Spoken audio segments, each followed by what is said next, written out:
Thomas Jockin. Oh my goodness. How you doing, Mr. Jockin? You doing all right?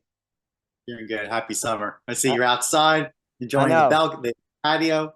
I know. I couldn't help. You've both been here before, so it's a beautiful evening. And I thought, as an 8:30 p.m. Eastern edition, it would be nice. So, how are you doing, Mr. Jockin? How are things going with the class? What you've been thinking about, et cetera, so forth? Class is going well. No complaints there. Got lots of selling for. Thank you for all the sharing promotions. We're doing well in the sales. I appreciate it. Excellent.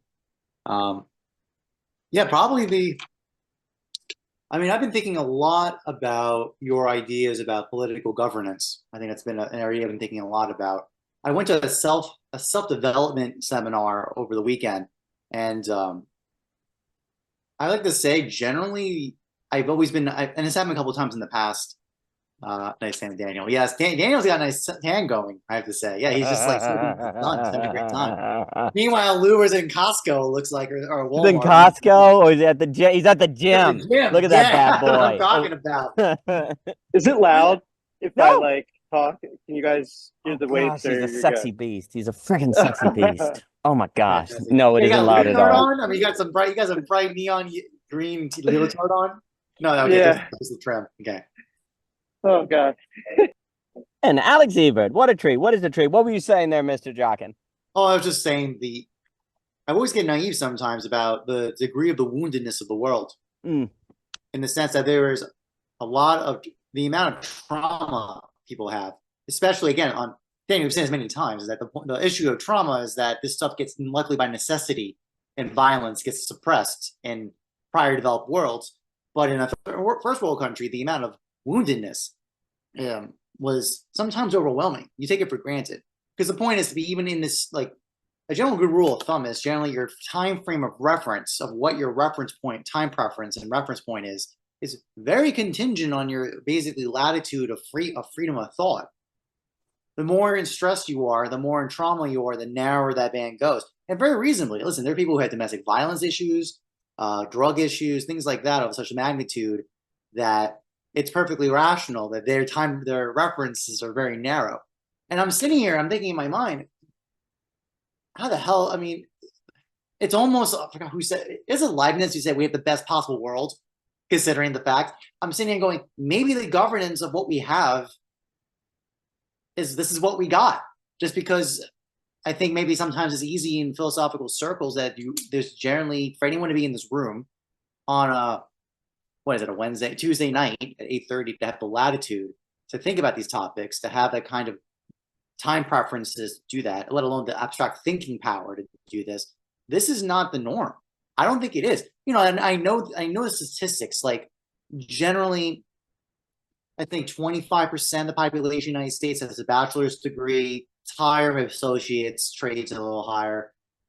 Anything higher than a bachelor's is like you're going down to 10%, 5%, that's statistics. So there's like a statistical side in terms of access to education, for example. It's definitely not evenly distributed in any way. And then we tie this up with this kind of more experiential, just seeing the degree of what people's lives are like. I think also a very interesting one was a very common trend a lot was the dynamics of almost devouring mothers or overpowering parental figures. You could actually sense it. These are like people that in their 30s and 20s that have an overwhelming domination by parental figures.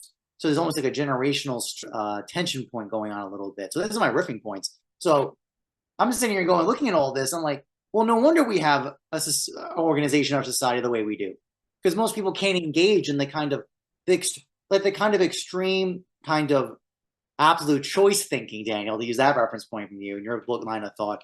That is not an easy task at all, for even the highest levels of intellects, let alone people just trying to survive, like when they're in a state of straight up not of coping, basically. So I'm just chewing on this and I'm thinking, Daniel, how are you going to do this? Like, how would you possibly address this point of this just massive inequality? And usually we talk about this in economic terms, right? Or maybe educational terms, like I use statistically, but this more spiritual, psychological woundedness, like deep, deep woundedness. I think again, I'm naive because quite frankly, I'm very blessed that I didn't have a life where I didn't see that much of that, So also I was kind of pointing out my own ignorance of just kind of luck, quite frankly. Again, I've said many times, tell me your zip code, I'll tell you your destiny. Again, these are just points of correlations. Well, I'll close with that. I'd like to hear everyone's thoughts about that. No, it's very interesting. So I've been reading Benjamin Studebaker's book, and Cadell Last just had a talk with him, and it's called The Way is Shut, The Chronic Crisis of American Democracy. Then I'll pass it to Mr. Luber here.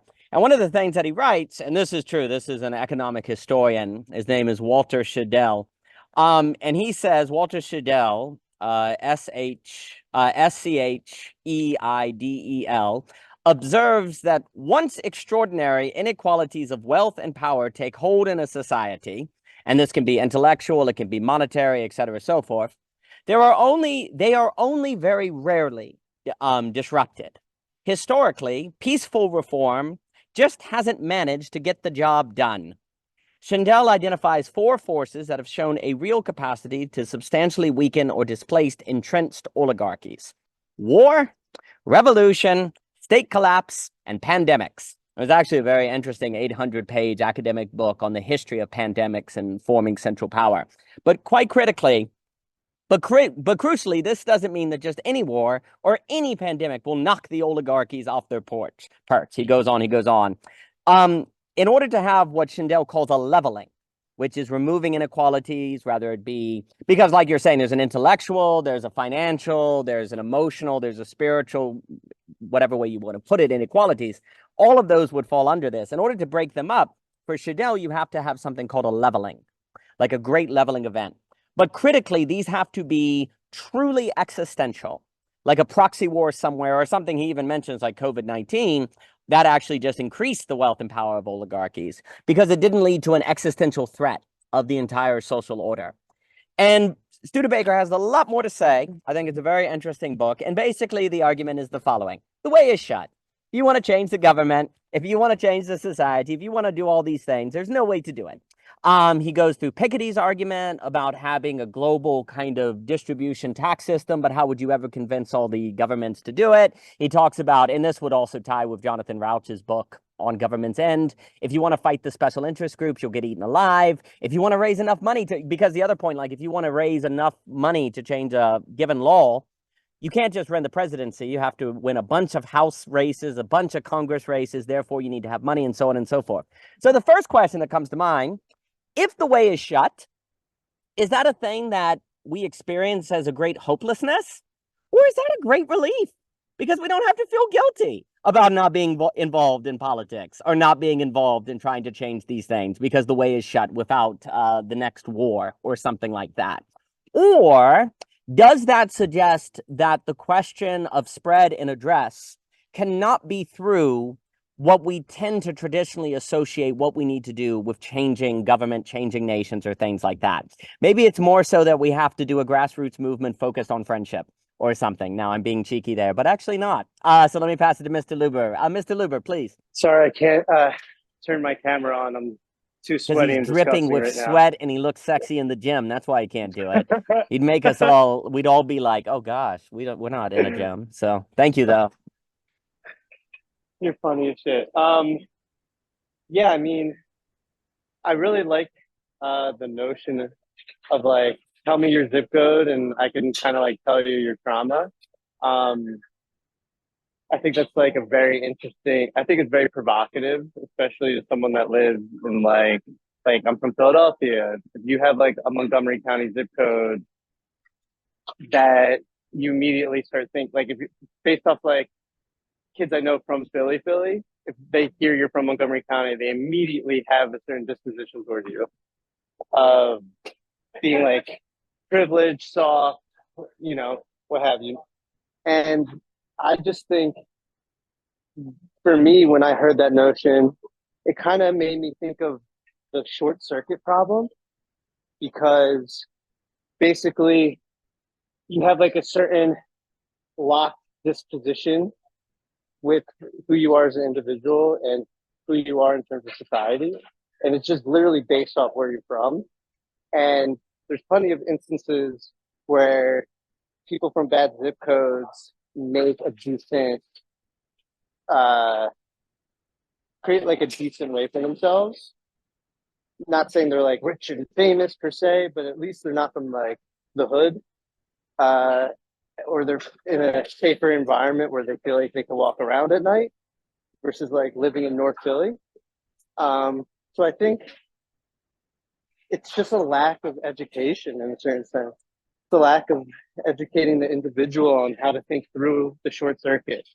I think that's like a serious problem because, like for example, I'm like talking to my good friend who like works for Seth and Evan, and they just wrapped up on a show that they're doing, and Seth Rogen and Evan Goldberg, they did a show, and they're wrapping up on it, and he was saying how they weren't really stoked, they weren't really happy at that, like the rap party, and he was just saying they're so jaded, and that's because they don't have anxiety anymore. They've made it. They can do whatever the fuck they want. They have no sense of anxiety. So when you have anxiety, you're kind of, in a certain sense, not in a static state. You're in a state of like hope. You're in a state of like a wishing state. And if they were like anxious about, let's just say, oh, I want people to really understand what I'm trying to do with the show, and there's a certain anxiety with like how the audience might receive this, then they wouldn't be so jaded at the rap party. They would be kind of like really hyped that they're finished. So I just think people think of it very one-dimensional, where it's like, I'm just trying to overcome X. And because they're trying to overcome X and only think about it in this one-dimensional way, you have these notions of, tell me your zip code and I could tell you your trauma. Because just to go back to that for a second, I know a lot of rich kids that have gone through some fucked up shit. Great zip codes. Like, I don't know if you guys are familiar with Philadelphia, but like I have some friends in Gladwin, mansions in Gladwin. They've had suicides in their family. They've had, you know, people robbing in their home.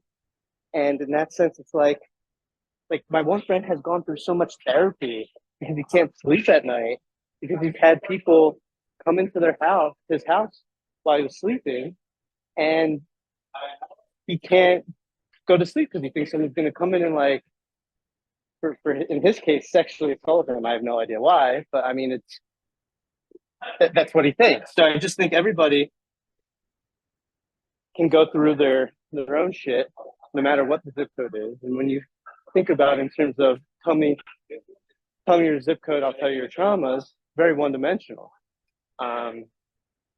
Yeah, not saying it's totally wrong to think like that, but I do think there is a certain one dimension. Oh my God, I can't talk. I'm like fatigued right now. I'm just gonna pass it off. But yeah, that's. I think I got my point across. No, well, it's very interesting. You know, it's very interesting. Like reading Studebaker, Randall Collins, who I mentioned a lot, network effect sociologists and things. And there does seem to be a correlation between wealth and zip code. You know, something I've been thinking a lot, and this would be, and Mr. Ebert has spoken of this, is how much our destinies or horizons are set by what we think we have permission to do, which tends to be relative to what we've seen the people around us doing, which gives us permission to do different things. And if you've never seen this, or you've never seen this alternative, then you don't even know you have permission to do it. So, for example, like speaking with Mr. Dillon when I was younger, it's like, wow, I guess people could spend their time in a manner actually just sitting around a desk, not and talking about ideas. Oh, that's interesting. Oh, this is not, and you know, one of the things, like, too, I think that happens is when you're under certain zip codes, everyone around you kind of indirectly says what you can or cannot do, and no one directly says, for example, you can't read Hegel. But if you don't ever see anyone reading Hegel or someone who could help guide you on Hegel, then there's a sense in which you don't have permission to do that. And like likewise, I think a lot of people say if they're born in an area that's religious and there's a connotation that being successful in terms of wealth is not necessarily good because it could be evidence that your soul is not in the right way, then you're kind of in a way you don't have permission to think that being successful would not go against your parents' beliefs or your friends' beliefs, right? So it's interesting to think, because one of the reasons I bring all this up is because if indeed there is something about the political system or all of this where the way is shut, And there's also a way in which there's an economic inequality that seems to only be dealt with by these existential matters, and then I'll give it Mr. Jockin. And then there's also the risk, though, of a certain particularist logic that Matthew Stanley talks about in his book, where you just kind of withdraw to a private belief. You know, he talks about the Christians in Japan who has a private faith, and therefore, even if they fall in line with the Japanese empire, it's okay. But Matthew Stanley's point is, well, then they just become accepting of the system of power and control, right? But it's okay because they have a private belief. And Zizek talks about this, where ego death can lead to a certain withdrawal from political engagement and the zeitgeist prevails, right?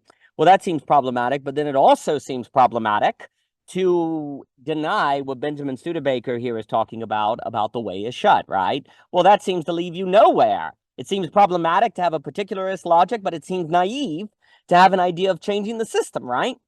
Well, there might be something about this notion of permission and permissionary, a grassroots permissionary. There's a kind of on the ground movement where it's not a grassroots movement to change a law or different things, but to show ways of acting and living that's not just bound to the permissions that were given to you by your immediate locality. But I'll pause there and give it to Mr. Jockin. Mr. Jockin, please. Yeah, I mean, we basically covered most of the points I was going to say. Because Luber, you're totally right in a sense. Yeah, by definition, my little pithy, my cute little comment is one dimensional. It's reductionist. I'll be the first to tell you that. Now, it's a useful reduction because there's a lot of predictional power from that. Daniel, we go on to those points about it. But I wouldn't deny that there's different. It's not a totality of the story. And then, by the way, I didn't make any. There was no presumption in my statement to say that as if like being wealthy, you don't have trauma. Actually, quite the opposite. It's actually, as you get, it's actually worse because.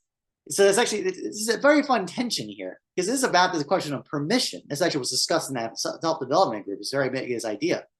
The mental paradigm model that you dress yourself in. I'm like thinking through the Phaedrus metaphors, which gods you're associating with. Right, because a hierarchy of existence for persons, for devotees, opens up both possibilities, as Daniel said, like reading Hegel, etc., etc. And also what anxieties you get subsumed into. Meaning, when there's different anxiety, like there's a very big qualitative difference of existence when you're worried about your power getting cut off versus.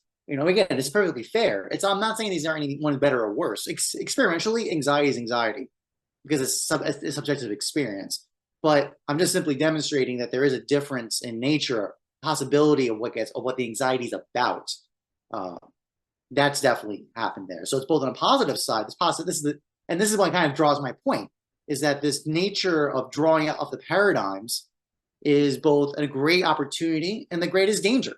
It's both. Because it can cause basically, you can use that as an amazing instrument to, again, use metaphors.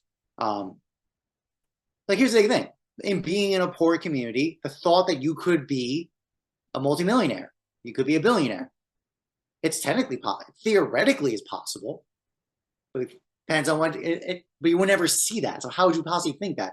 Under a lot of times people's reference points of economic success is based on what they see. There's been a lot of discussion here about like that's maybe one of the positive attributes of social media and television and other things where like wealth has been demonstrated now, it's been visually exposed. But it depends because like I think people have a kind of reaction to it as if like more of a fantasy as opposed to an actual condition that this is your existence too. But I think it's just to draw out what Daniel's saying here, this idea of dressing in the paradigms as these patterns to orient what one can do. Which is fascinating because it leads to a question of capacity in nature, in terms of what human beings can do. And, at one point, that's a very interesting point because, for a long time in the feudal system, you were set by what your town said you needed to do. This shit was locked in. There was this discussion of possibility was kind of like not that much, quite frankly. The band of possibilities was much narrower. So I'm just kind of ripping on these points. One last note on this idea of the kind of qualitative experience of what you experience in your context, like guides what you have permission to do or not do. I'm immediately thinking of things, but isn't there a line in the Testaments about prophets are never welcomed in their home country? right? In the sense that that every community does have, usually it's kind of interesting how that works. Communities generally have an odd bird, right? The odd person, usually the artistic person. He's like he is how best to put it? Not, I don't know, but permitted. It's more than permitted. They are not, what is the word? Tolerated. There you go. That's the word. Right, and it causes a lot of social, the amount of psychological damage that does for those odd birds who are tolerated in those communities. They're not fully ostracized. They're allowed to be part of the community, but they consider this odd bird pressure valve for the social pressures at the time. I think I always find that interesting. Of course, I can convert very easily to then being witch hunted, basically scapegoated under existential crises. But I think these are interesting mechanisms with social structures. And basically, kind of circle back to my original point. Basically, Daniel, I'm not surprised we're entering into protocols and systems. I'm not surprised at all, because basically, when people have such deep woundedness, again, independent of particular economic status, whatnot, just the woundedness, people don't have the capacity to engage and to activate these possibilities. And in fact, even they're getting crushed by it in different ways. So it's almost like this will be the natural consequence of that. But I'm just riffing again. This is just me being challenging and a fun challenge, because I want to hear the thought process about this, and I'll end it there. No, well, there's a few things. So something that I sometimes wonder on a lot of these people who are in these various traumas, I also think some of the things, like, for example, that they want to do, that when they do, they feel healing in that trauma, they don't feel permission to do, or they don't feel like they have support around them to do it. So, one of the things I've been thinking about a lot is, in colleges, there's always a talk of like be a lifelong learner, right? Well, how in the world do you do that unless you just stay around the college? Because you're not going to find people to read texts with you regularly. You're not going to, say, find people to have philosophical discussion, nor are you necessarily going to find people to help train you in your capacity to experience beauty. Or what if you want to do music, or if you want to do art, or you want to build something together, you'd have to find people around you that would likewise do that. I do wonder if indeed what some have called the liminal web, or kind of spaces like this, is actually the infrastructure that makes it possible for the average person to engage in lifelong learning, which may not have really been readily possible before because of a coordination problem.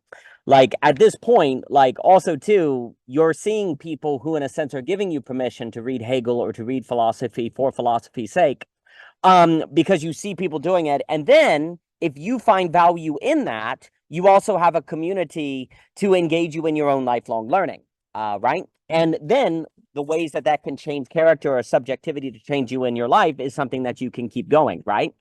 That sort of thing for a lot of people in different ways could be the kind of thing that they need to do to actually deal with their healing, or to kind of overcome various traumas that they have, right?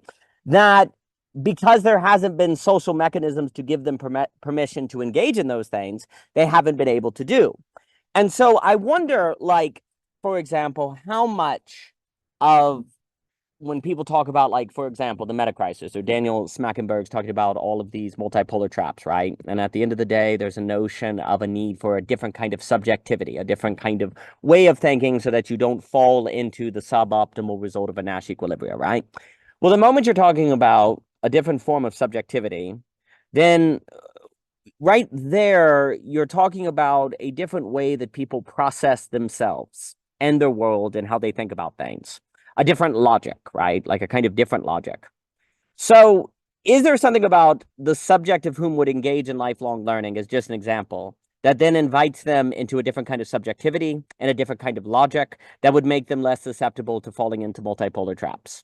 If you were to say, yes, there is something about that does that, then any sort of social infrastructure, such as the quote-unquote liminal web, by merely showing people doing that, which would thus make you not feel like a crazy person to do it yourself, and then you could also find other people in a community to engage in that, is that actually contributing to the certain sort of spread of a new kind of subjectivity that and rationality and logic that someone like a Smackenberg and other people, like people in a lot of the meta-modern conversations, will talk about a new form of subjectivity and consciousness, right? Well, I think when you look through history, you see a lot of those transformations in thinking are due to a material condition change that functions as a medium to change how people think and engage in the world. And there might be something about these kind of infrastructures that give people permission and then the support to feel like they're not crazy to engage in lifelong learning. And I wonder how many, because we're talking about these kind of, there's these interesting and then I'll give it to Mr. Luber, anxieties or mental health problems that seem to arise in first world nations. I'm not saying those can all be dealt with by everyone becoming a lifelong learner, but I do wonder how many of those kind of problems are a result of people not having permission to do the things they need to do to actually address those anxieties, or they feel like that, so like they don't see people engaging in, say, psychoanalytical discussion, like someone like a Cadell will, to use himself as a subject. And actually that's precisely what you need to do to work through your family tensions or relational tensions. Well, you never see anyone doing that. And in fact, in all of your associations and where you've seen people doing that, it's a problem, or it causes issues, right? Like, how much would simply seeing people doing that and that helping you build up as an exemplar, because you've talked before, Mr. Jockin, on exemplars, that would actually, I wonder how, let me put it, and then I'll give it to Luber here. I wonder how many of first world problems that are in this kind of mental health issue are a result of a lack of permissions, not a lack of legislation. Because again, if we're looking at Mr. Studebaker's book and other thinkers, legislative changes are problematic. So do we give up? He's like, there's a guy, give up. And at the end of the day, Mr. Studebaker would say, live your life, right? And I think there's truth to that. And we've talked about friendship and different things. But is there a way in which the very things that help form community and friendship also show people that they can engage in friendship as well, or engage in different kinds of subjectivity and different ways of things that would actually help deal with these particular first world problems that seem unique in history? And I wonder, basically, if those matters, there have been people that have said, oh, it's a matter of repression, therefore you need to have release. But I wonder if the repression that needs to be released is not simply one of desire, but a release of drive, the distinction between desire and drive, extrinsic and intrinsic motivation. And drive is released not by desire, but more so permission. And permission is something that is communal or seen. And then you have to have the infrastructure for people to see that and to be able to coordinate the kindling of their drive, which I think talking with other people who share in it or for whom it is intelligible to them can go a long way of that. But let me give it to Mr. Luber here. Mr. Luber. I want to add to the problem because I think it's a serious problem. So like you have the permission aspect. I think what might be more initial than the permission aspect is people get, I don't know if annoyed is the best word, but there's a certain sense of agitation that comes with doing psychoanalysis, doing philosophy, that people don't even want to bother because there's a certain agitation. It's like you can give them permission. Like I'll give my friends permission all the time. They don't want to deal with me. Like if I catch them in a right mood, like Shandelman will deal with me, I would say 65% of the time when I get in a philosophical mode. Like it's not even all the time. And it's just like, and I've talked about it with him a lot where it's like, why don't, like you can turn the switch on. Why don't you always turn the switch on? And he's just like, I get a headache. It's like, I just don't have a certain desire, which I guess ties into what you're saying about the relationship between desire and drive. But to me, there's a certain, how do I put this? Like, you're at a certain state of comfort by not doing philosophy, by not doing psychoanalysis. And someone giving you permission to break out of that state of comfort isn't something that most people want to do because it's scarier to break out of that state of comfort than it is to just kind of analyze the state in which you're in and kind of see that like my friend the other day, he was just like, yeah, I don't have anxiety anymore. And I just like laughed at him like, yeah, that's how it works. you just get over anxiety, and then you're never going to deal with it for the rest of your life because you meditate every morning. And it's like, I had to explain that, like, anxiety is like a fundamental existential mode. Like, it's an inherent feature of being, you know? And like, there's just a certain,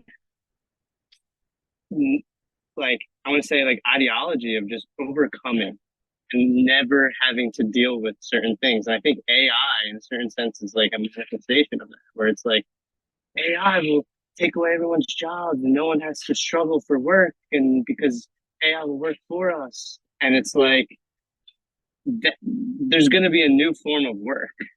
You know, there's no such thing as just like not doing human work. If you're a human being, unless you just don't want to even exist, you know, like existing, you're in a tension. That's the whole point. And I think giving permission to analyze the tension, people rather ignore it. And I think we live,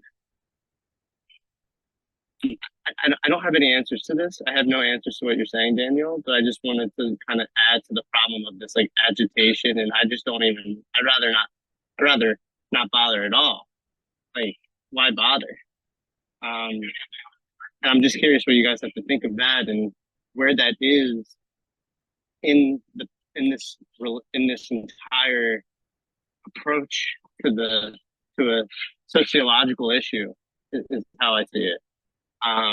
So yeah, I'll pass it on.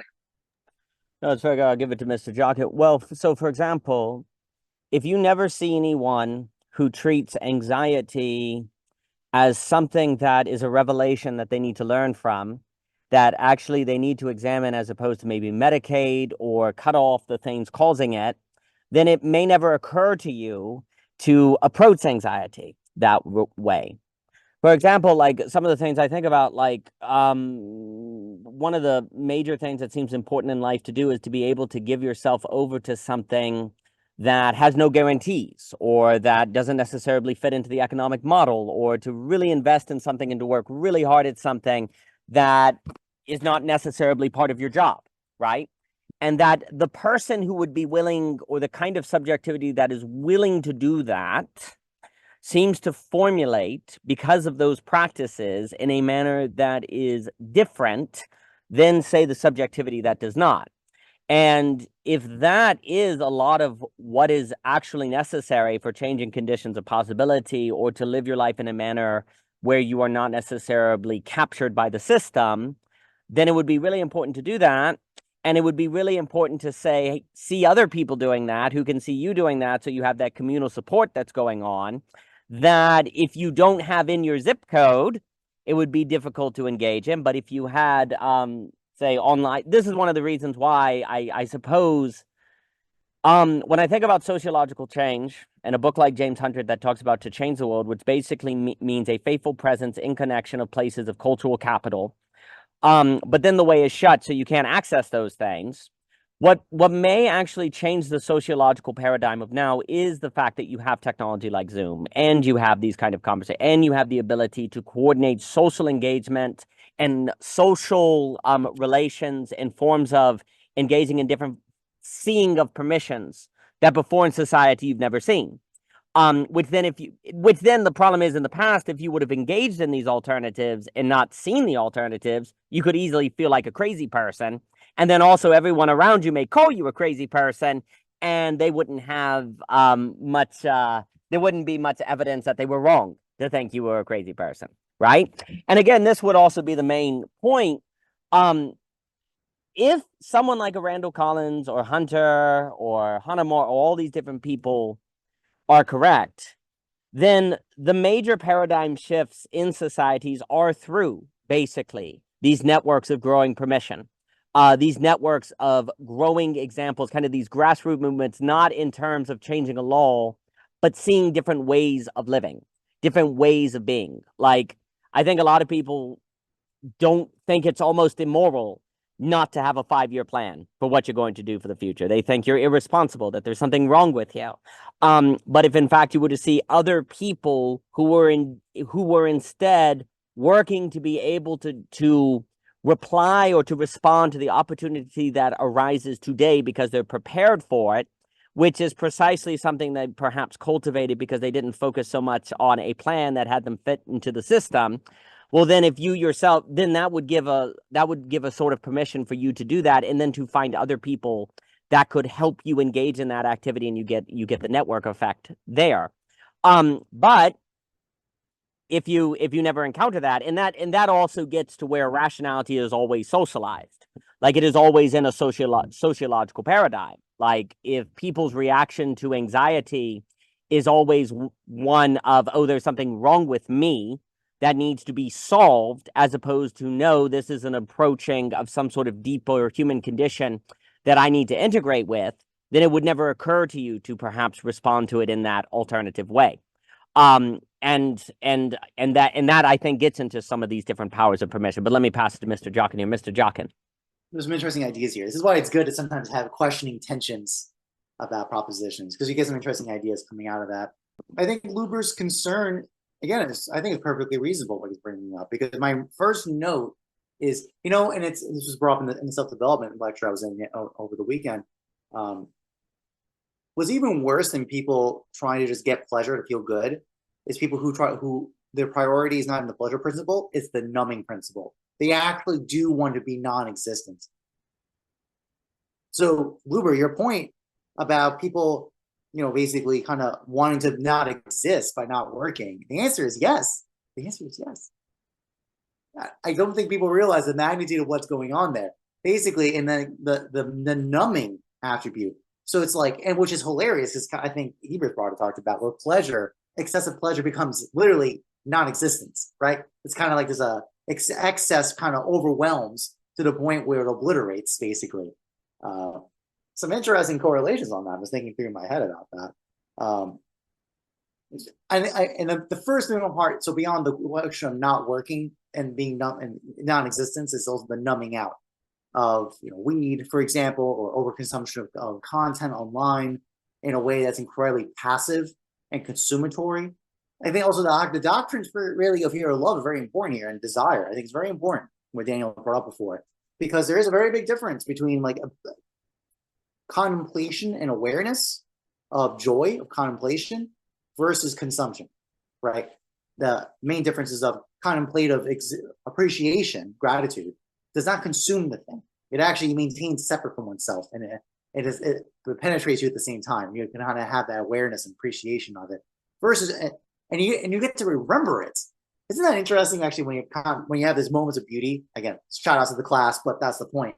These moments of beauty have a striking memory in us that the general consumption does not. It just passes through you. It's air. Again, it's all these kind of, we're dancing with non-existence all the time. That's what we're seeing here in modern society, the way it's played out. But with that said, Daniel, I think your point about drive versus desire, very good. And I think the issue of permission attached to drive and different from legislation, very fair. And in fact, that's generally has always been the case. Laws are always this kind of like calcified artifact of the large society. And you talk about this in the book club, Daniel. This idea is like these infrastructures of norms, vibes, aesthetics, I hate to say that term in this way, but it's totally true in a sense that those act as coordination properties that are non-written. This is also a reason why, for example, in the religious traditions, a lot of them say tradition is incredibly important, because you can't just rely on the book itself. You got to have the tradition with it too. You got to have both. You can't just have one for this exact same reason. So the other note I want to bring up on this is that so what does change people's behaviors? There's really two. I think Daniel, I appreciate you bringing up the exemplars. I think that's absolutely true, because they act as a measure. They're a coordination prop attribute because they give permission and demonstrate, portray the actualization of a possibility. And especially, usually for a lot of people, it needs to be kind of in a biographical kind of, this person's like me. So actually, is that interesting? It's kind of a platonic participation of likeness playing there, because this person came from the same neighborhood as me. He looks like me. He has the same problems I had. He achieved X, therefore I can do X. He showed me the possibility. It has all these really interesting connections from platonic thought, actually, if you think of it that way. But that's the highest order of engagement. but then at lower levels, vibes. Quite frankly, those exemplars give modes of permission. Oh, that's sweet, Luber. Right? And then people who participate around it get the vibes. I mean, a very, very basic point is at one point, smoking cigarettes was awesome.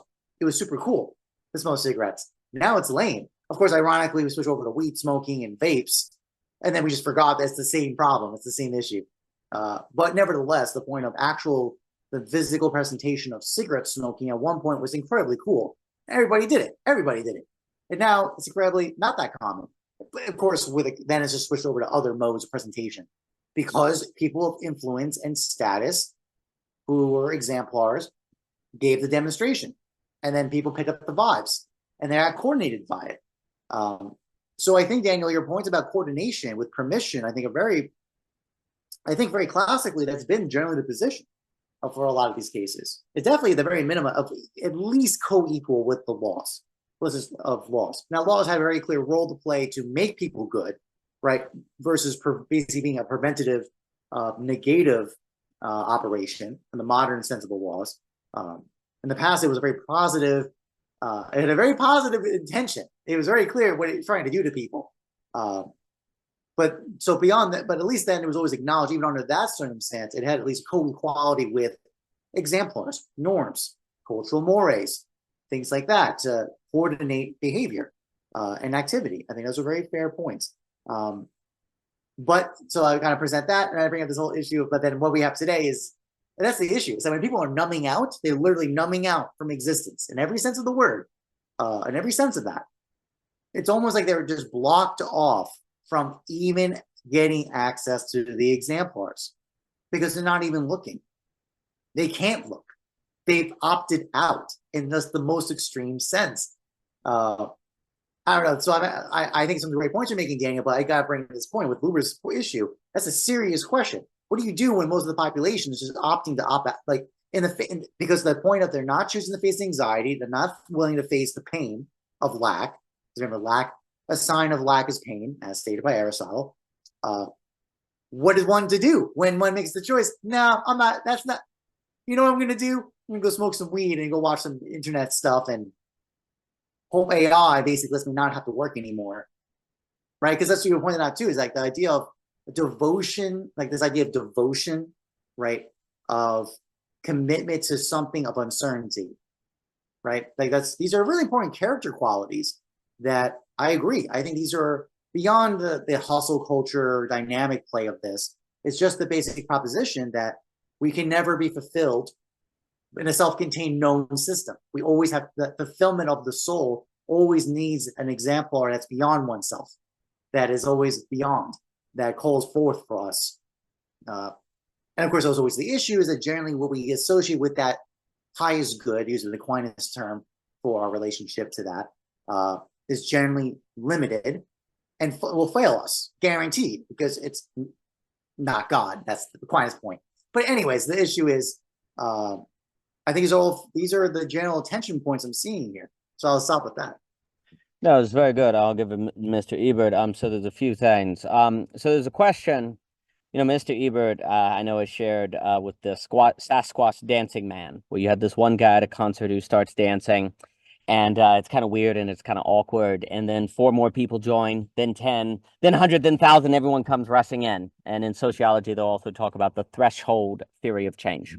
So there's a question in history: how often are social shifts a result of a Sasquatch man versus a passing of law, or, and this is unfortunately true, when you have very entrenched problems, it tends to have to be war, revolution, state collapse, or a pandemic that leads to an existential threat. So what's very, again, when you read history, what I always catches my attention is how much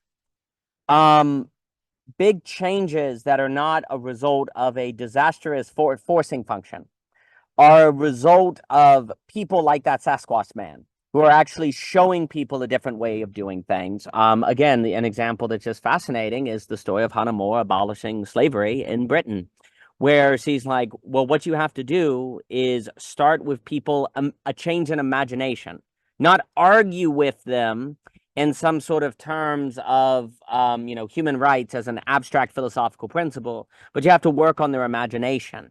where they see humanity differently. And that gets into where she's working with kids, stories, artists, Samuel Johnson. She almost marries Samuel Johnson, these different groups that then function as exemplars of capable intellectuals who are treating minorities as full human beings. Oh, wow. I guess if they can do it, that has an effect of then other people are permitted.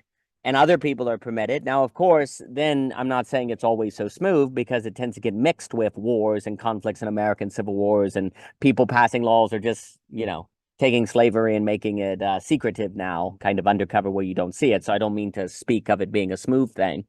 But the notion of a kind of exemplar, a Sasquatch man, that then gives people permission to change, that really does historically have quite a lot of impact on how people formulate their social imagination, like the way they imagine that society could operate differently and who could be permitted into this conversation and who could not. But that's going to be tied to what they've seen and who they experience. And the reason I say all that, to your point, big historic changes don't tend to occur until a disaster. But then if there are people that Mr. Hunter talks about who are engaging in faithful presence, that as the historic disaster pushes people to look for alternatives, because now they have no choice, if there are no communities of faithful presence, as Hunter calls them, to show or to capture people that by the historic episode are forced to look to alternatives, then they don't. And it just gets worse and worse and worse and worse. You could think of like the Benedict monasteries in the Dark Ages, like someone like a Rob Dreyer will talk about that, or these different places are ready to show and catch things. Or, I mean, goodness, you can even think about how many books are with us today because you had people that engage in the faithful presence of copying text, keeping text alive, recording text, and keeping those things going. And that has a real impact. And I guess I also think about the exemplar because, like, I want, like, as a parent, and then I'll give it to Mr. Ebert here, I think about, Michelle and I talk about it, instead of telling your kids, oh, it's good to ask questions. Well, frick, you need to show them you engaging in a questioning life, or you, when you're with your friends, are actually engaging in, say, philosophical discussion or intellectual discussion, that you're not reliant on figuring out what movie we're going to see or what money we're going to spend at a restaurant. None of that is bad, but you're showing different possibilities of engagement, of which then the children are like, oh, well, that's just what you do as a human being, right? And there are different associations of what they can do. And so similarly, there is the question of to what degree, if you are forming communities that are showing different ways of engaging, that functions as permission to other people to do those things who, as they're gradually in their own individual life kind of pushed to a place where they're looking for an alternative, well, then there are people that would show that alternative, that it is okay, actually, to engage and drive, or to give yourself over to something that's not necessarily being paid. There are other people doing it as well. There's more to say, but let me give it to Mr. Ebert here. Mr. Ebert, it's good to see you, sir. I hope you're doing well this evening. Hello.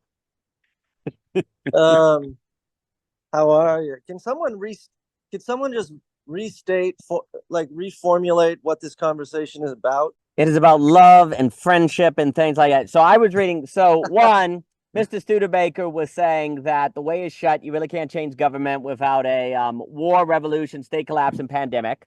Which in one way, sorry, you can't start a revolution without those things. No, you can't. You can't. What Walter Schindler will talk about is the only way, like when you look back on history, once extraordinary inequalities of wealth and power take hold in a society, they're only very rarely disrupted.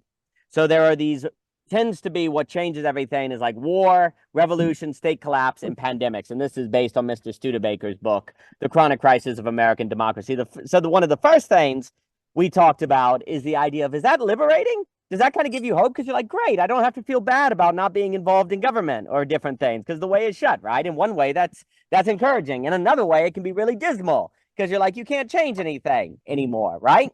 Right. And then we were also talking about, like, on these ideas of also, if the way is shut, then that also kind of in a saturation sense, does that mean, well, you should stop looking there and you should actually look at different ways to engage in social change or different things? And that's where I was talking about kind of this idea that in the history of thought, you see a lot of where it's actually permissionaries, kind of using that language that you've used, that actually show people, oh, it's okay to actually say, for example, read Hegel, even if I'm not in college or I don't have a degree. Because look, these people online are doing it. They're doing it as well, and they're willing to support me. And so maybe I'm not a crazy person to engage in those things, and how there's a kind of direction of social change that can occur there, even if the way is shut, like Studebaker is saying, which is interesting to me. Because then what's nice about that is as you would just engage in the work of, say, your own interest or friendship, you can actually be showing to giving permission to other people who are seeing that occur, that they can do it as well. And there's kind of a grassroots movement that can occur there. But then there's also the reality where people's very openness to those kind of possibilities are set by their zip code. It's set by the traumas they grow up with. It's set by their background. So those are some of the thoughts that we've been talking about, Mr. Ebert. And then I was making an example as well of the Sasquatch man that I know you've talked about before, and how you actually do see that is a real mechanism of bringing about social change when you look at someone like a Randall Collins, not merely the passing of law, not merely the revolution, like these categories that are being listed in Studebaker. There are other ways to engage in it. So those are some things that we've been touching on. Yeah, I guess I just did. I don't know exactly what I have to add, except I want to draw in what I said last time I joined the net a couple weeks back or whatever that was, which was something about like, have you ever just been so satisfied with conditions of your existence that you suddenly have some like serious ambition loss, where suddenly it just doesn't even make, you don't even remember how the universe operated in which you were ambitious, or how it could have operated to make you ambitious, because ambition itself has sort of become a pathology instantly the moment you're comfortable. Like, be ambitious while being, why would I do that? What do you mean? Like, what do I have to do? I have to become neurotic? How do I do that? Show me how to be neurotic. I forget. And I wonder if, you know, like, yeah, like loss of ambition and sort of quiet quitting and the trends of even sort of, what is it? What's the Japanese one called where people are disappearing for? Yeah, you're muted, but I'm reading your lips and picking up what you're putting down. The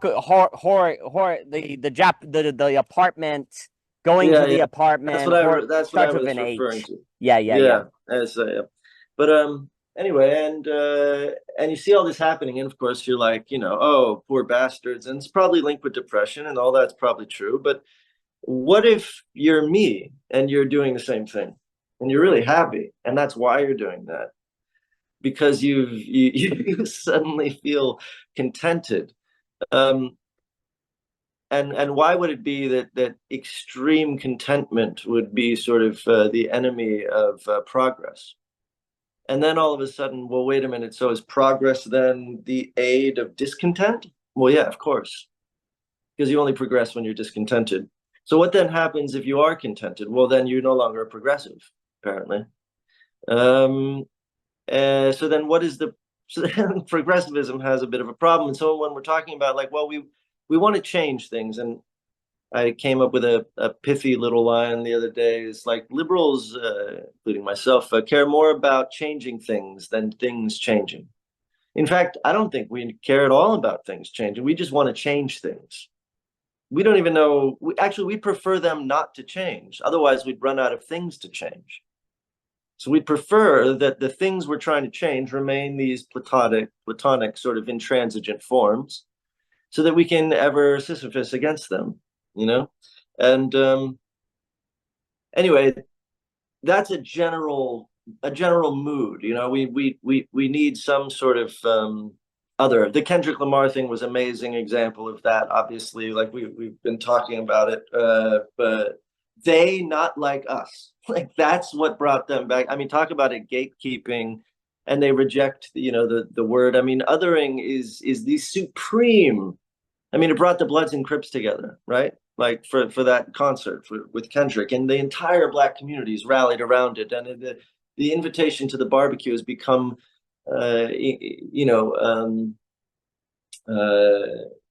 as rare as it should be, really. Like, not even Drake can say the N-word now. He's not Black enough, and that is belonging. You find a scapegoat and you use that and you other it and you create an incredible sense of belonging. And I don't think that we've evolved beyond that. And when you see the celebrations around Kendrick and the Black community celebrating Kendrick, everybody knows that the reason that and it was on Juneteenth, and this Black holiday, and so everyone knows that the reason that they're all feeling extra tight knit and together and this amazing sense of belonging is partially at the expense of Drake. And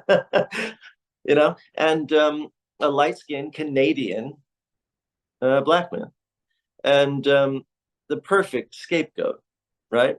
Now, when we think about like how do we solve the meaning crisis and so on, and well, most of it has to do with belonging, and so of course we're going to say, how can we do it without othering and without scapegoating? Skate.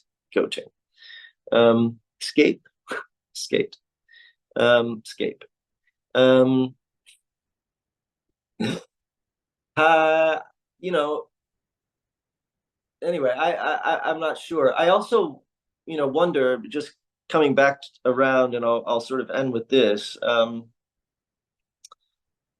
you ever got this weird feeling that the reason things are all fucked up is because people keep trying to solve problems? And that what would happen, like, yes, granted, Drive is great, and it's the reason that we. Oh, by the way, I want to at some point touch on the model imitation, mimesis thing, but the permissionary and so on. But anyhow, just like there's something to feeling content. Like, what if we could all just skip? What if we could all just pretend we were content? Just for, like, let's just say there's a world 1 week, and it was law, and everyone decided, okay, we'll do it. It's like Mardi Gras for a week. Around the world, everyone's going to be content. And we're going to pretend, even if we're dirt poor, we've made up our minds that for a week, we're just going to pretend that we're really content. And everyone's going to do their best method acting. My suspicion is that everything would sort of come to a halt.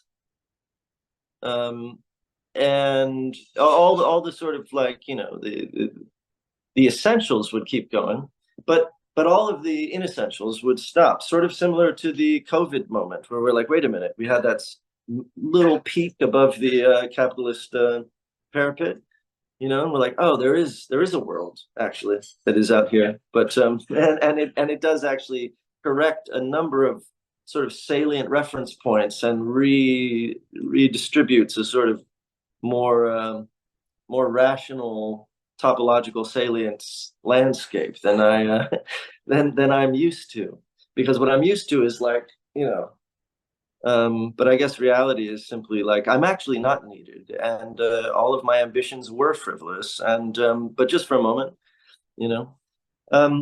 anyhow. So last thing I'll say is just the mimesis permissionary thing. Like, it is true, that is the wormhole, that is the potential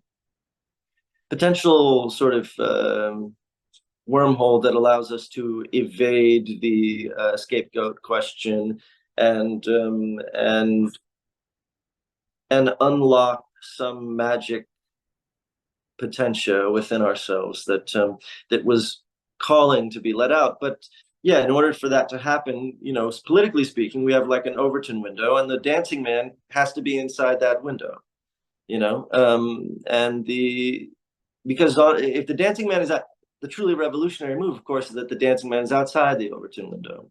But typically, you have to be just inside, but just at the edge, so that you can move the goalposts a little bit.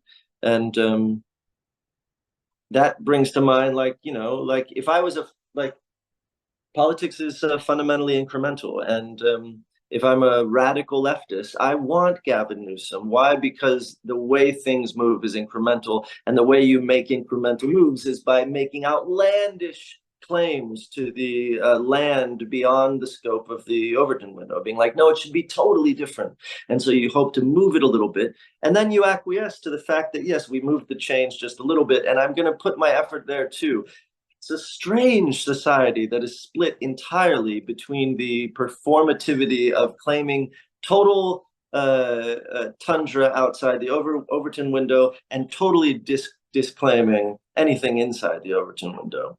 Because we should really just understand that the whole thing is a play. We have to be extreme to move the chains, and then we have to support the center because that's the territory within the chains. That's the new, and the new center keeps moving by virtue of this extreme, this dialectic between extremism and centrism. And I just wish we could all play both roles, because it's really dumb to have some of us playing one role and some of us playing the other, because then we fall into a trap of believing that those positions are essential to our lives and not instrumental to an incremental change. And all of the extremism is simply instrumental to incrementalism. Sorry, those two words are so similar, it's a little bit confusing, but they're instrumental to incrementalism. Anyhow, okay, cheers. No, and then I'll give it to Mr. Jockin. So you're framing there what I think is actually kind of the central, I want to say, game theory problem. So on this idea of being content and not having ambition, we talked about how a way I think about that is the ambitious virtue paradox, which there's a way which what Plato understood is if you have virtue, you don't have ambition to rule. So we got to force the virtuous to rule. Otherwise, we're going to have bad rulers, because the only ones who would be ambitious to rule will be freaking bad people. Well, that's a major, major problem then, because the people who you want to have ambition, precisely because they're the kind of people you want to have ambition, probably don't have ambition. So there's another problem here that's being highlighted. It's almost like, I want to say, the content exemplar, where if you're content, well, then people really need to see content. Oh my gosh, I didn't know it was possible to find belonging in a kind of content state. Well, if those people are content, they have no need to be an exemplar, and they don't have any need to create the infrastructure to be seen as exemplars. So then nobody does, and nobody has permission to live their life that way because they don't know that's even an option, right? So there's a really radical problem here. Because here's the other issue. If you're content with life, and also here's the problem, there's a difference between the content that is a result of the closed-minded, I'm content because I don't know any better and I've never gone outside my worldview. That's a kind of nostalgia, bad form of belonging, or previous form of belonging we're trying to move. And then there's the scapegoat belonging, we're trying to think beyond. Well, all of the belongings that would not fall into those previous mistakes have a certain game theoretic problem blocking them. Like, you'd need to, maybe you get lucky and just happen to live a life where you discover or realize by your own operations this content state. I'll just call it that for now. You never saw anybody do it. Maybe you saw glimmers of it. Maybe you saw glimmers of it in previous forms of belonging that ignored pluralism and ignored complexity, but there's still a kind of virtue in that. But you're like, well, how do we get that and not do it through a closedness? And let's say somehow one achieves that. Well, then, if you have that, you are precisely the possible permissionary that people need to see. And yet, precisely because you've achieved that, you have no need to be seen as that. And then if you go on TV and you say, hey, look at me, I'm an exemplar of being a content person, people are like, oh, okay. Like, if you literally just start talking about that directly, it falls into the currency dynamics of attention and media, right? So it's, yes, please, Mr. Ebert. No, I was just going to bring a double tap on that, because I think that there's something phenomenologically very interesting, and it would be interesting to almost do a study like EEG study. There is something fundamentally discontenting about social media. There's even maybe something fundamentally discontenting about interfacing with a phone, period. and I wonder the extent to which that has to, you know, like where the technological sort of like elbow is, and when the inflection point sort of like phenomenologically disturbs us interfacing with it. Because you're pointing out something that's really important, which is that if you're content, not only are you less inclined to want to be famous or something like that, because those are moves of the discontented, it almost goes deeper. It almost, well, I wouldn't even say it's deeper than that. It almost, there's a lateral truth, which is, let's just say that you were interacting with the technology for your own pleasure. There's something already contradictory about that. Like when I am working, when I'm painting on a canvas, I can feel content. If I'm doing the same thing on Photoshop, there's a serious limit, like temporal limit, to the contentedness I can feel sitting in front of the computer, playing with false symmetry, playing with that kind of light, those bits, and so on. And you know, so there's a real deep problem with like, oh yeah, the contented should be our models. We literally can't see them because they prefer not to be on camera, not to be, you know. And maybe there's a forested, like digital forestation, you know, that can occur where like right now I don't feel discontented and I'm interfacing with Zoom and so on. So I could be wrong, but I know that a lot, my experience of even thumbing the phone, like just the movement, a beginning thumb, drives my cortisone up. Like it's instant. I can feel my body change. It's quite rapid. So anyway, there's an extra layer of difficulty there. No, that's a million%. Again, one of the things that interests me about Zoom as a technology distinct from an Instagram, Twitter, is it seems to have an ability to maintain the content state where you can actually self-forget that you're making content and being transparent and being seen, which allows the possibility theoretically of an exemplar of content of being content, because the making of content is secondary. Which that, again, if we're thinking kind of sociologically, that seems to be the recipe required to then give people permission to engage in that way of life, who don't happen into it. And then, if that is precisely what is somehow needed, you know, if we just take Smackenberg, and I'll give it to Mr. Jockin with like, well, we need people to consume less. We need people to not be operating on anxiety. Well, if no one sees exemplars of that, well, that just all sounds cute. I don't see communities actually doing that. So it'd be great if we didn't need to consume all the time to be happy. It'd be lovely if we could avoid othering and scapegoating and finding belonging in other ways. But I don't see that. And kind of this would be the double layer. You know, Mr. Jockin was saying, first off, you got so many people with trauma that even seeing beyond that trauma or poverty or etc. is hard enough. But then even if they could see beyond it, where are the are there exemplars of people who are content to show a mode of being that would not fall into the multilateral traps? And then, of course, you say, well, yeah, let's put them online. Well, then they're on Instagram and Twitter, which in the very dynamic of the technology removes the effectiveness of that exemplar. But does Zoom do something different? Do these kind of conversations do something different where, because because I feel belonging with you guys. That's the beauty of it, focusing on friendship, right? Like, I don't need to spend any money. There's a, for me, the very act of being with y'all and talking about these kind of things, what else could one ask for, right? But then I go, oh, wait, this is also being recorded. There's a forgetting of that, right? That weird mixture seems to be part of this problem, part of addressing this problem that we're getting at. And then another reason why, because there's always this tension, like Tim Adlin will talk about it at Voicecraft all the time, about should we record this or not? Is there something about having the recording on that gets in the way of the full engagement of the selves? And one of the things I think about a lot is the necessity of learning how to have something recorded while forgetting it's recorded. Because if you can't do that, then you can't show the mode of subjectivity or contentment or being with other people that actually is not based on a certain undisturbedness. Like, it's almost like what's happening is that undisturbedness that seems to be part of so many other forms of engagement is precisely in holding the tension of not letting yourself think about the fact that it's being recorded and letting yourself get kind of in the self-forgetfulness.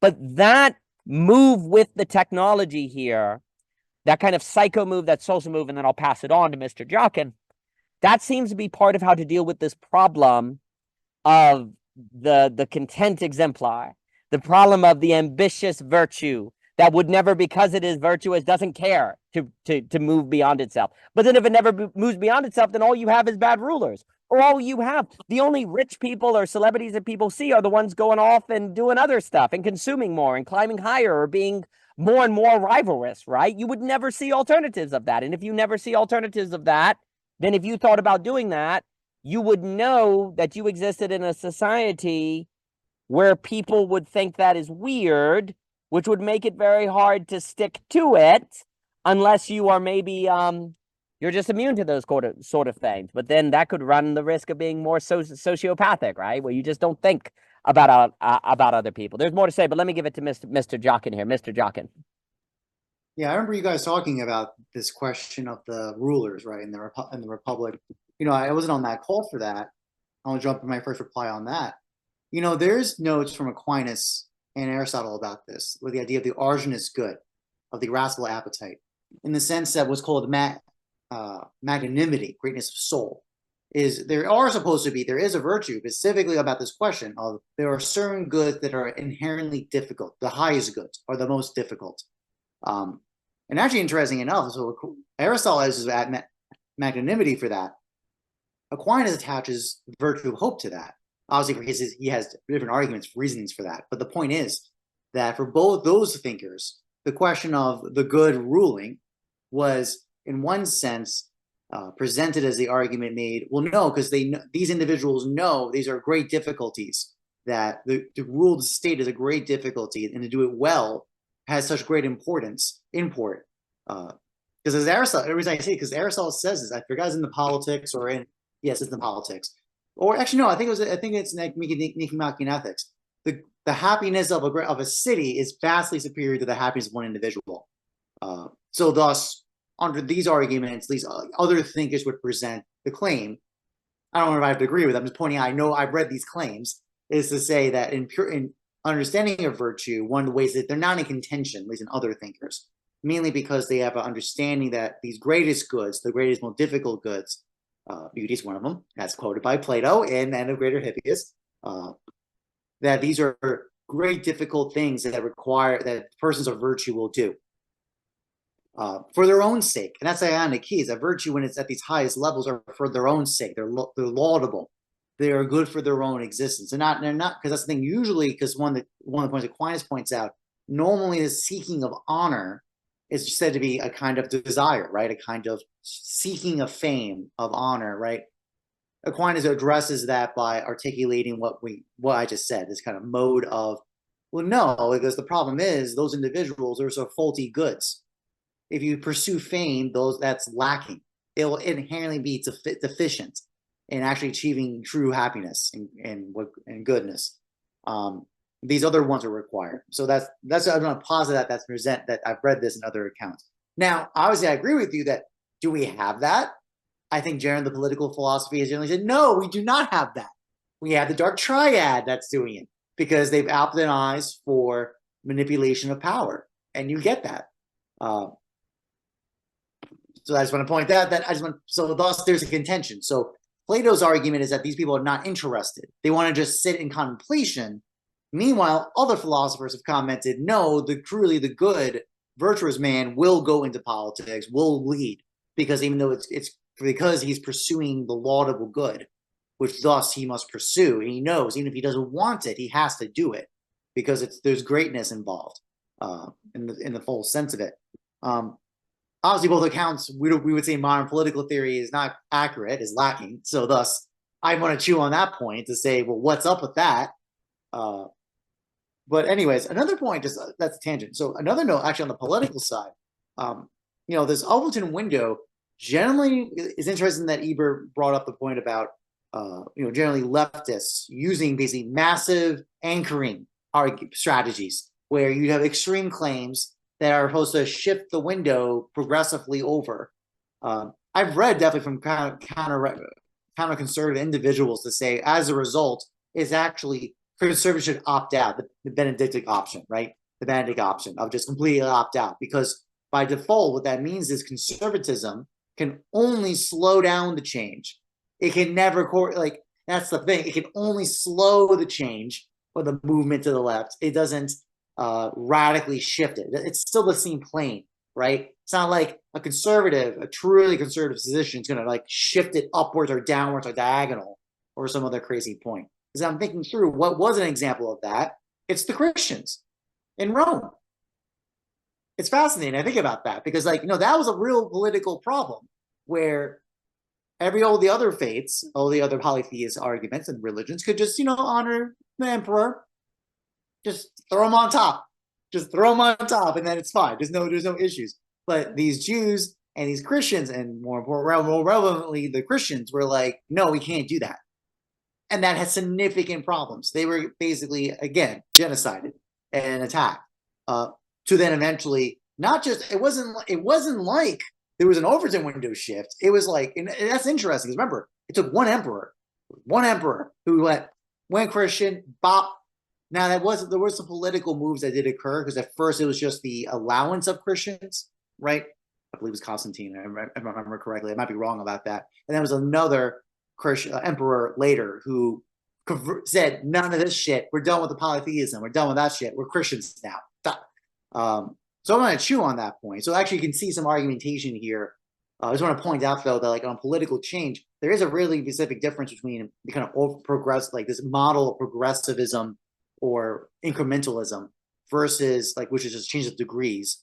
Generally liberal, a general more conservative position would say by default will always go left, but at best slow down that movement. That's all you can do, versus different in kind, like a radical reorientation of political order. The only thing I could think of that might be of a similar category that's not the Christians in ancient Rome, and actually I had a note about this before, was Lyndon Johnson with the passing of the Civil Rights Act. The fact of the entire category of protected class did not exist before, and now it did exist through one law, a set of laws to be fair, but nevertheless, generally a very tight window of laws, an entire category of political structure or reorientation occurred because of that. So I bring this up because the whole point was, prior to that law, there was a gigantic, basically, cul-de-sac problem where even though Civil War happened, Reconstruction happened, but because of the legal structure, the federal government did not have the power to go into the states to regulate their voting policies. They could not do it. And thus, basically, Jim Crow laws and et cetera, et cetera. It did take this federal intervention of the Civil Rights Acts to change that. And that was done by one man. Obviously, the one being argued because there was lots of political movements around that for a very long time, but nothing ever changed.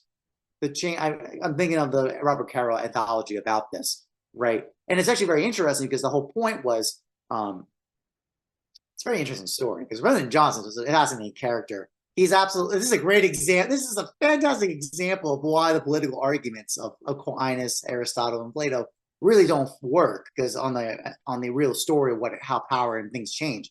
Because Lyndon Johnson was purely, it's actually kind of interesting because he was ostracized as a child. He was poor, he was ostracized, he was definitely not in the in group at all. But he was rampantly racist. It was very clear.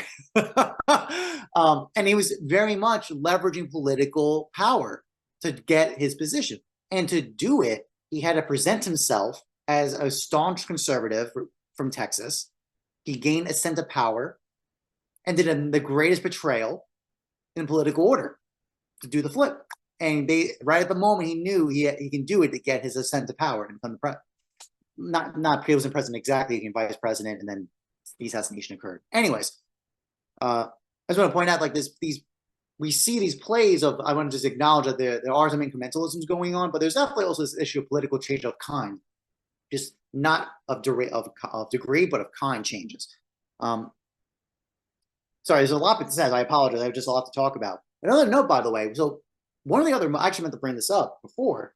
So when we don't have examples to point to, exemplars, what are our other alternatives? It's analogy, proportionate analogy. Now, that's interesting because there's different degrees of it. I only say that because of its power when an analogy strikes with real reality of something new that was not understandable, intelligible before. It brings before the eyes. That's the language and the rhetoric. But that's also why I'm bringing it up, because it's in use in rhetoric in that exact point. It's supposed to give you new understanding. And it does not rely on a person or a particular to pull it off. It's an structural arrangement proportionally. Usually it requires a 4-term combination to pull it off. And by the way, this has actually been done many times in philosophy. Anageia by Aristotle is the answer to the problems and the contradictions of Damasus. Damasus had these huge problems because if you just use that, you have all these issues about how do powers interact with nature. How do you articulate these things? Aristotle's answer was anageia. And how did he did not define anageia? Aristotle used analogies to do it. Basically, specific kinds of analogies that articulate it. And that's one of the most significant innovations of this thought. It's probably the greatest thing Aristotle ever did. He did a lot of great things, but that was probably his greatest. Because from anageia, we have our concept of actuality, which is hilarious that we think that's the thing. We think and analogies or any mode of analogous term after the fact always seems so obvious. It seems so transparently the case. And it's just like, what do you mean we didn't have actuality as a concept? No, but like that's the thing. That's crazy. Like that for any of us today, we're like, of course, but no different than writing from lots of ideas of philosophy that were once revolutionary have become just like commonplace. No different than Pythagorean theorem was considered as cult religion of mathematics that now we just teach to third graders. It's just funny how that works. We always forget the stuff we're getting. Also, I bring that up. So like another example again of like how do we draw out experiences? I think things that can hold contraries together. I think it's a very great to point that. I only say that because at this public, this self-development thing I went to, there was a section about public speaking. There's actually a big problem with a lot of people, actually because of their self-resistance in themselves, they can't speak. They are not able to speak with projection at all. It's fascinating. But the point is the presenter talking about it, it was surreal. I've seen him speak before, but I saw him 10 years ago. And I saw him now. There's something, it was actually bothering me. Like I was seeing in front of me in this speaker to a room of basically it was like 50 people in the room. He was speaking in a way like as if he was projecting to the room, but yet speaking to as if he was talking to each individual. It was very unusual. I noticed it and I started actually getting more and more bothered by it. Not I was getting upset in the sense of like I'm getting a revelation put in front of me. Because I could not, because I'm like, wait a minute, these are two completely like, I've seen people, and I do, I public speak, I teach, so I do this. I know about the projectional power of speaking. I even know how to control my voice to shoot it over a room. Like if I need to talk to someone in the back of the room, I'll shoot the voice to go over the people in the front row. So I'm not just assaulting them with my voice, So I can do those kind of powers of vocal projection like that. But I also know like the nature of speaking one-to-one with someone, a kind of attentiveness, awareness to pay attention to them. But to do both at the same time, like I knew as a public speaker, I'm like, that's crazy. How do you do? My brain could not comprehend it. Like I'm seeing these two models of public speaking presented in front of me exactly at the same time. And I'm like, I was like, I was dazzled. I literally was torpified, to use the line from Mino. I was torpified because I was like, this is like a poria moment of like, wait a minute, my models of, I don't want to say permission, but that's the thing, it is a permission in the sense of like the thought that it is possible. By me seeing that someone do that, it showed me that it is possible because someone else did it, right? So thus, I'm kind of presenting how there's different models, there's different presentations of like, if you have an exemplar, that's great to work with. I just gave you one. Another way you can do it is by analogy. Analogy actually gives you the opportunity to present the case without relying on the exemplar necessarily. The last note is like what was Ebert talking about with this painting versus Photoshop. Immediately I went right to the whole idea of like, yeah, like painting gives you resonance with material objects working with you. Like the bodily interaction of the paint and the pigment and the brush and the canvas.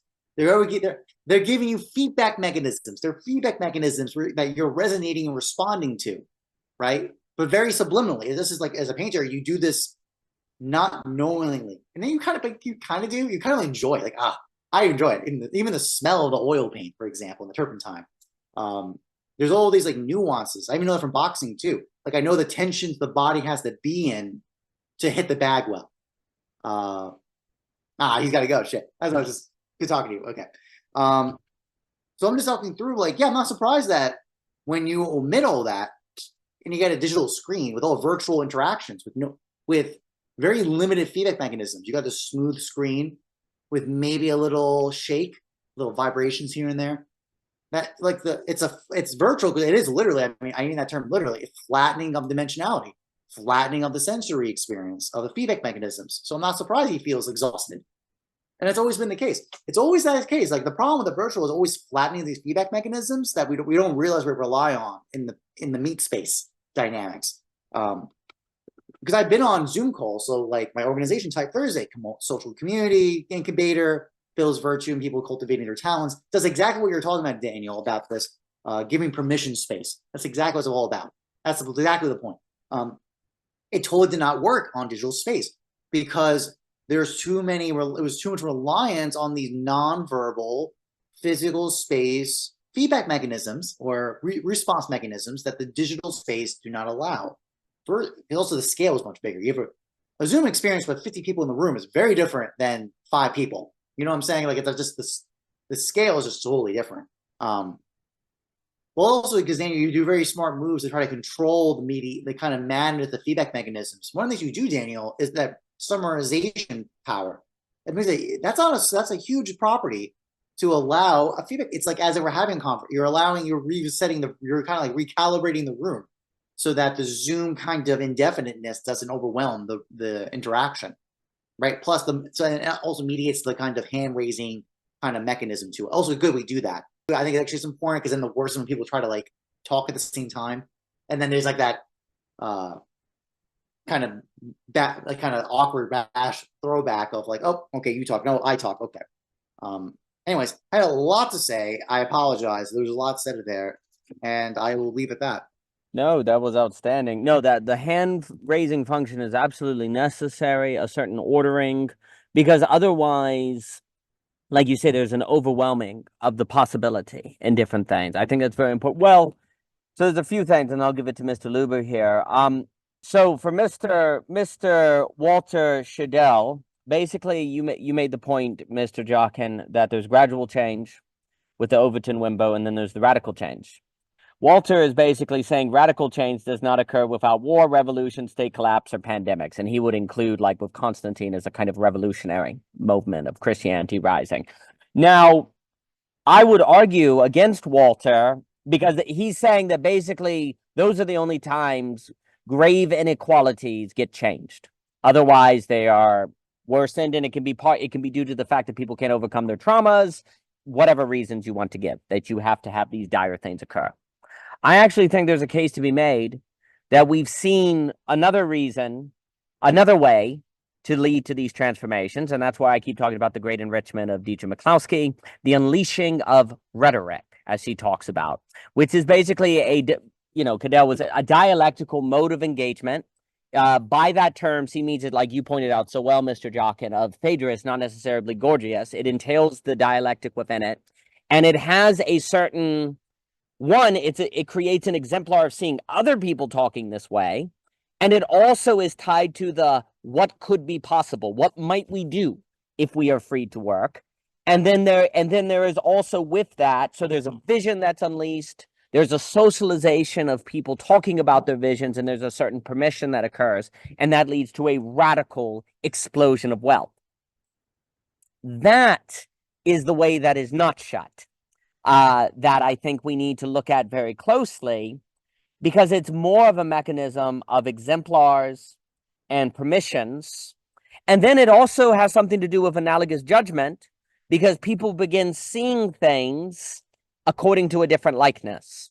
The world is no longer in the image and likeness of a certain fallenness that is totally depraved and I have nothing to do with it. No, no, no. It's the material of God's kingdom on earth for the Protestants in the Netherlands. That then there's a different likeness, so they judge it differently and they operate differently, and this explodes. So if the way is shut without basically doomsday, then we really need to look to these historical examples that show alternatives. And it would seem to be more of an exemplar model. And I do think there is the possibility of the Zoom technology as we are using now to kind of be the liminal web, if we accept that term. There may be something about it that's a kind of grassroots movement, a grassroots movement of exemplars, of showing how you can spend your time. And that there's permission to do it. Because if you want to read, if you want to go back to the classics and learn about beauty, there are people online that will do it with you. No, we're not going to give you a degree. But guess what? You have permission to learn even if you don't get a degree. I can? Yeah, that you find it like all day long, colleges talked about all the time, learning, lifelong learning. But there was never any social permission to do that. There was never any social infrastructure to provide that possibility. And now there is. And this is where these very severe problems of spread and scale through this mechanism may be addressable to some degree. And we can do it while doing what we're already doing and being here for friendship, because you're simultaneously recording it and showing it and providing that for people so that they can see that. On the idea, I think for me, like you pointed out something very important, and I think it's a very important tension on the idea that the virtuous would seek to rule, right? They would seek political power. I personally have always very much wrestled with that tension. Like speaking from a Christian tradition, there's an idea of, well, you have your own personal relationship with God, and that's what matters. That always seemed problematic, because if you really believe that, say, God matters, or you believe in his work and resurrection and beauty and good and truthness, shouldn't you share that? And shouldn't you try to bring it to a broader picture, right? But then there was simultaneously a warning, well, don't be prideful. You need to be humble. You shouldn't be seeking your own enrichment. But then at the same time, there seems to be a danger of not seeking your own enrichment, because that would mean you humbly kind of go to the private life and don't seek to climb and have cultural impact. So that tension point you're bringing, and so that tension point for me was very big. But then, if Studebaker is correct, and I think about a book like All the King's Men by Walter Penn Warren, I think about, obviously you brought it up, the Lyndon Johnson biography is unbelievable. I think about the K Street, Jonathan Routes, where basically, and then critically Leopold Coe, because what Mr. Coe would say in The Breakdown of Nations is the probability of the virtuous coming into a position of power and not losing that virtue along the way is correlative with scale. The greater the scale, the more unlikely it is you'll actually be able to keep your virtue. Because you could say that Penn Warren's novel, All the King's Men, is about that the only way that a virtuous person can become a leader is to leave behind that virtue into the dark triad. Otherwise, you don't get the power. So therefore, the system is such that the only people who get the power don't have the virtue. Well, then it would seem that the virtuous wouldn't go into power, right?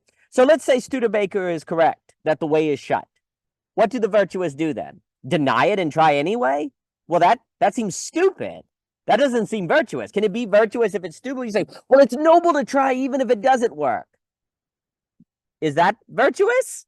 And you see, you get all of these tensions here. I'm sorry to interrupt, but please interrupt, please. Plato absolutely says that. He actually does say that. It's an exact line. So yes, so continue. All right, Plato. There you go. Okay, I'm back. Plato. Well, there's something I do. So what I would say is that makes sense in a technological paradigm that does not offer ways of socially, according to the Sasquatch dancing man, show ways that people can change outside of political rule. Like, I do think media technology, like stuff like Zoom, like we're doing here, or YouTube, actually allows ways by which virtue can, in a sense, rule, but it's more like ruling through social capital.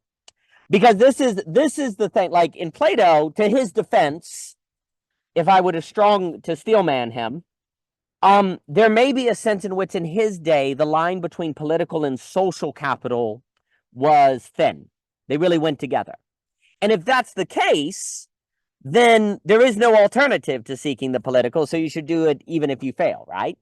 But if there's a separation today between the mechanisms of creating social capital and political capital, and there was a way for the virtuous or the philosophically inclined to develop social capital, then the fact that they don't seek political capital would not necessarily be unvirtuous, because there would still be a way to work on a kind of empowerment or rulership, cultural rulership, you could say, that would be consequential. And then that case may also stand if historically we see evidence that massive political changes actually result from after changes in the social capital and in the culture. And that actually would be like Hannah More's example of the civil rights, which you brought up. Like there had to first be a cultural shift in how people thought about minorities that then could translate into a grassroots movement. Like this is the issue. Like when you go back in history, there seems to be a difference between grassroots movements of imagination, social imagination,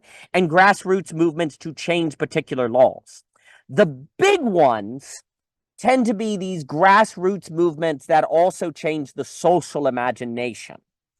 And that's where then, you know, that's where the passing of the civil rights law can be done, because the imagination has been shifted on the ground level. And honestly, when you read, and then I'll give it back to you, when you read someone like Tocqueville talking about democracy, democracy is primarily a process, a civic engagement of changing social imagination, not the passing of law. That's what's very interesting. Like democracy is very difficult to read how Tocqueville describes democracy as anything but a philosophical discussion. Like he's not thinking just like the governmental ruler. You know, there's a way, like there's an argument in Tocqueville where he really shouldn't have called it democracy, because he's not really talking about democracy in America, as weird as that sounds. He's talking about a certain philosophical, well, I would associate it with the rhetoric of Dietrich McCloskey. That's the problem. Everyone's using different languages and we have to work with. Like what Tocqueville calls democracy, he does not spend a whole lot of time talking about the voting process. He's talking about a social imagination of the American people, a sociological condition. Well, that's what seems to really radically change the civic order. And if the quote unquote virtuous, the noble, going back to Plato, can have impacts on the social imagination, then that might be what is virtuous to do, as opposed to knocking on a door that's locked, that even if it wasn't locked, if you went in, you would just be like the main protagonist and all the king's men and corrupted out of your capacity, or you'd end up like Lyndon Johnson. And then where you go into doesn't even change the social imagination anyway. It just changes the laws. That doesn't necessarily change how people behave. So I wonder, just spitballing, I wonder if what Plato is saying, because to me it's the problem of losing a particular quotidian, particular way of life because you're focused on a giant political change. That doesn't seem good. But then it also seems problematic to ignore political change and all of those things. But then it also seems problematic to not be doing the kinds of things we're doing at the net for anything more than friendship.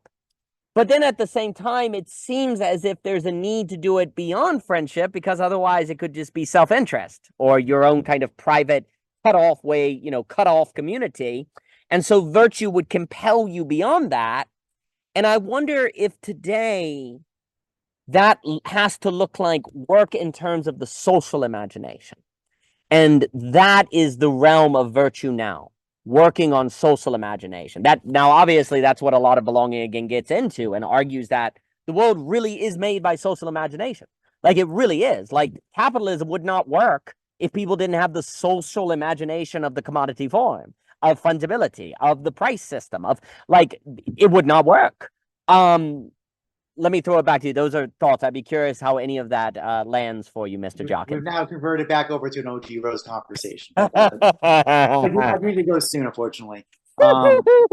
With that said, I actually have jury duty tomorrow. It's my last day after Hey. many months, but so I shouldn't stay up too late either. But please, Fair Mr. enough. Jockin.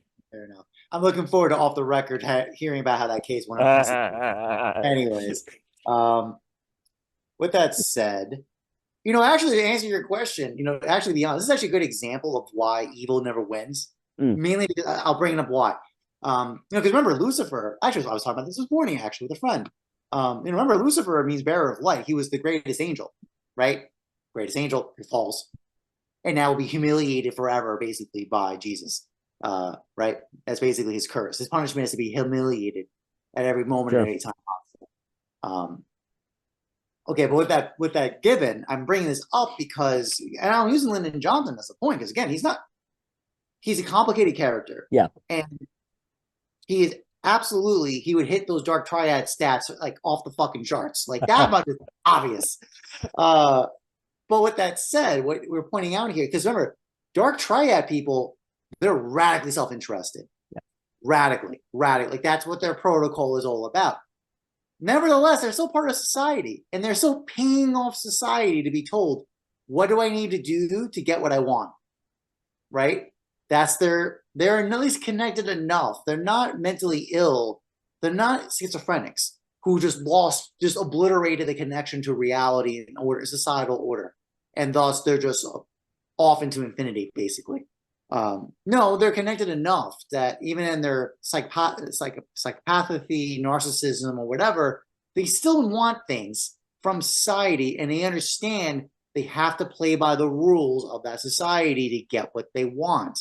So, they are actually victims. They are actually acted upon by the social order. Yeah, they are. Yeah, this is why evil actually is powerless. This is actually a demonstration of it. Because even though we think, because their power of charisma and confidence and their ability to basically bend reality to whatever the fuck they want, which is very scary, because unfortunately, most people rely on congruence of model to reality to judge if things are real or not, or true. Power a lot of times is based on that model. Basically, if you come in with enough confidence, enough congruence of my model of reality, my paradigm of reality, this is it. I'm not even willing to even negotiate with this being anything different on the outside. That results in confidence, in congruence, which most people read as power and reality and influence. That's what it's very incriminating when we realize it that way. But with that said, my point is, so that power, which we all think is horrendous, we think is an example like why evil seem so powerful, because it has this power to be so influential, right, and have this influence. But in reality is, as we've just demonstrated, is that it's still subservient to the order of that society. Even if it's only superficial, they will still use the social. Lyndon Johnson did. He used all the instruments of the social imagination at the time, in every way possible, to get what he wanted, which had, from a point of view of civil rights being good, what was a good thing. Fascinating. So basically, to answer your question, Daniel, I would agree under this presentation, the way we have to manage the sociopaths, psychopaths, and narcissists is to work on the social imagination, because they have to operate within that. Yeah, they will still do it. So that's how you channel unvirtuous people, basically evil, to actually still do the good. Yeah, that's basically, ironically, it's very fascinating presented that way. And thus, under this context, now you can make some counter arguments. So, for example, there's lots of examples of basically the religion, the prophet, king. Oh God, prophet, king, and another P. I always forget that, or another one. I always forget about that. My mind's blanking. I apologize. It's getting late. But the point is, like, these prophet. Oh, there, yeah, prophet, king, and oh God damn it, I think it's supposed to be pasture. Like, so basically, like, oh, there it is. Thank you. That bothered me. I couldn't remember it. I knew it was another P. The point was, there were models to show that these were not supposed to be separate items of activity. They're meant to be integrated. penguin, nice. Yes, the penguins. But the point is, like, so like, you give some counter arguments to that claim of they should be the model was to be integrated. Solomon, David, were kings, for example. But with that said, I think in this, I agree with you. In the current dynamic that's played out social politically, I think it is. I think the argument is very strong to present social imagination as how political order happens. Remember, here's a good example. No one likes to talk about this fact, but it's true. Back when Obama was running for president, he was against gay marriage. That was it, and it was a perfectly reasonable point at that time. And fast forward to his second election and everything after. No way, it's talk about Overton window move. That's a great example of that. So these are examples where, social order, the imagination of the social order, did absolutely have a direct. You could see that's where the chain of causation was happening, of the influence. Wasn't the other way. There are cases where law. Actually, a good example of that is actually the Supreme Court coming in and like obliterating. They actually are the example. So actually, that's interesting. So notice here, there's some different dynamics at play. We don't kind of hash out. There is a difference between the kind of Congress and the president, for example, versus, no one wants to talk about this, but basically our quasi-kings of the Supreme Court. They are, because they get to declare, by the nature of how things have played out, they've declared themselves to be the arbiters of the law. And when they make a statement, they're acting like Constantine. They are. They basically say, this is the case, and then everyone has to respond to it. It's fascinating. But in the general model of the social imagination argument, which probably still can have an effect, but it's interesting because there's some interesting dynamics, because obviously the rulings this last week have been wild for anyone who studies law. It's like crazy. Chevron's gone. Oh yeah, now we have presidents that have immunity, absolute immunity now, which I can't be. I'm quite sympathetic. I'm slightly sympathetic to that. Actually, on a Norm's perspective, a little, the president's point. But anyways, a heck of a week. It's crazy. Like the abortion laws, it's just like everything is. This is an example where the court is absolutely coming in and having striking effects on society that were influenced by one man appointing them. So it's like interesting dynamics. Like I can't really, my policy is not my strong point, but I'm aware of these structures and systems. But this is some fascinating dynamics. But with that said, just on your point, the social imagination and acting on it with paradigms and analogous rhetorical reasoning, which seem to be a very reasonable application of influence. Listen, Marx has had a huge impact on political order and social relationships since he's done his writing. Like it has. Even when I disagree with him, I can't deny his influence. So ideas do have impact. They do. Especially when they get a wellspring of effect. Actually, another example, on the social dynamics side, it has nothing to do with laws. It's very fascinating. Is gender dynamics, with the discussion of the red pill and other dynamic kind of counterpoints about that. There's no laws involved in any of this. There's no laws.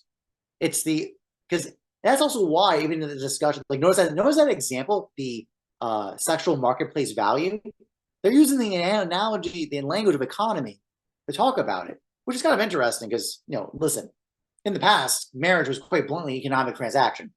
It was a political economic transaction. That's what it's about. That was the end of the conversation. Over time, we've developed a different understanding of what marriage is. But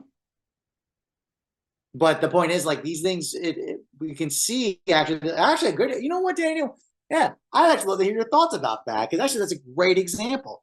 Because generally, one of the things that the state has left to the people, left to the norms and the cultural order to manage, is the question of pair bonding and family generation. I only say that because, for example, like here's an example. It's not like the courts ever stop you from having children. Like you can, even if you cannot materially support the children, the state will nevertheless support you. Like through, not well, but they will. It's fascinating. Actually, I'm just realizing that point. It's almost as if like we've decided there has to be some law or some logic here to justify, to make the claim that no, the state does not get to make a decision or have any influence on that domain. Versus, but where is this domain being managed? It's through rhetorical presentations. That's exactly what's going on. And analogous modes of thinking, because of to correlate dating relationships, the courtship process, with economic transactions. That's an analogous rhetorical move. It is. But and notice, can we think of any other way? That's the key. Like, it's almost, so this is almost like a capitalist realist Mark Visser argument being made. It's a part of the problem is we don't have the imagination to think beyond capitalism.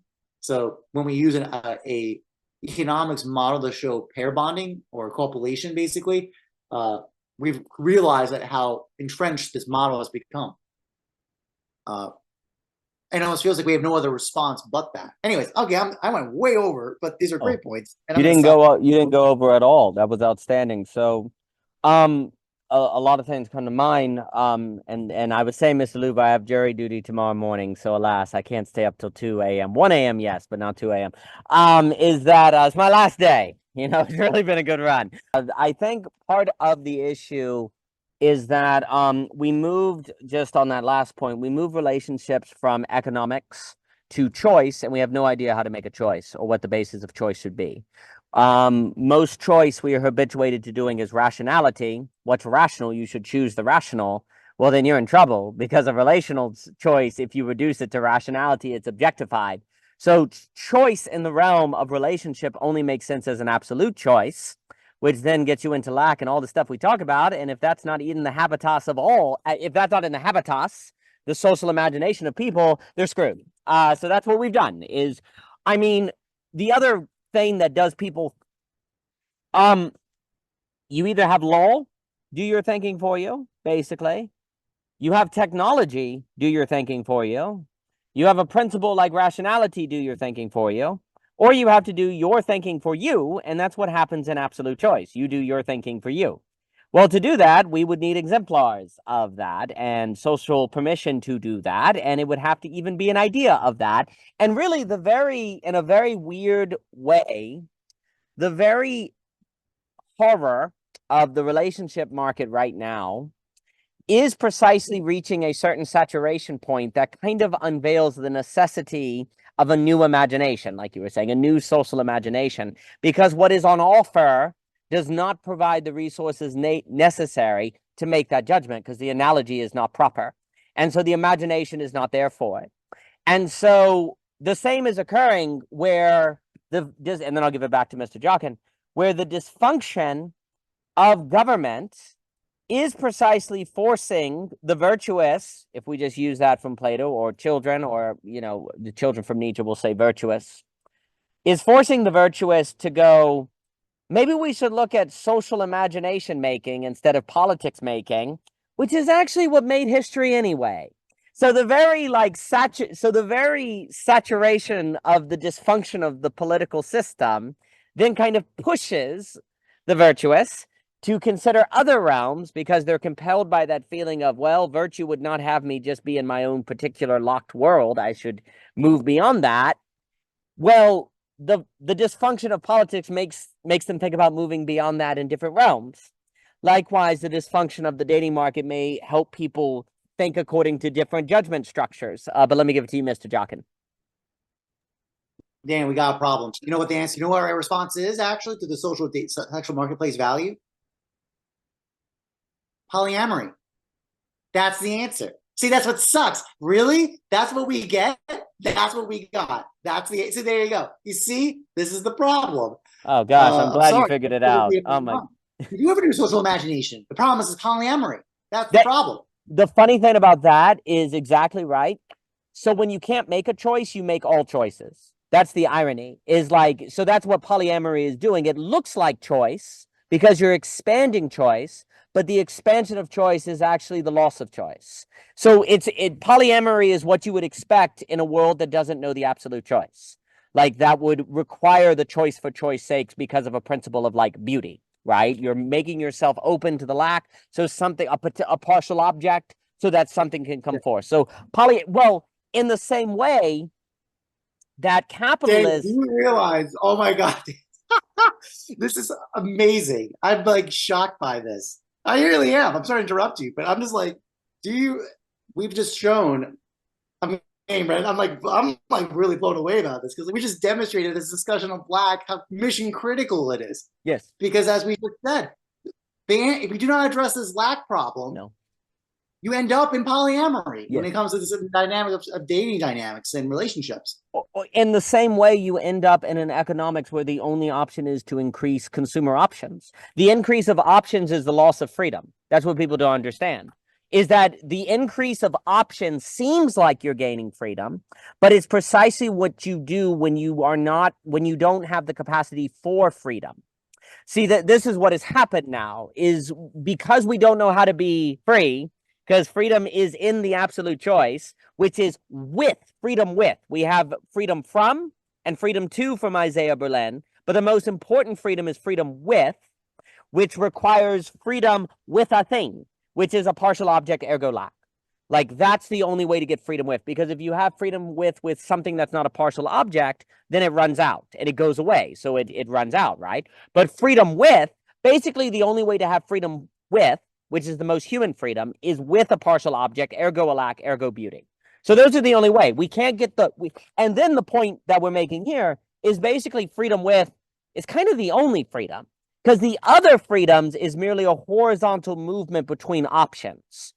That's not really freedom. That's just an increase of direction. And freedom, in the real sense, if you grant me that, always has to be metaphysical. It always has to be of a partial object, or it is captured on the frame of intelligibility.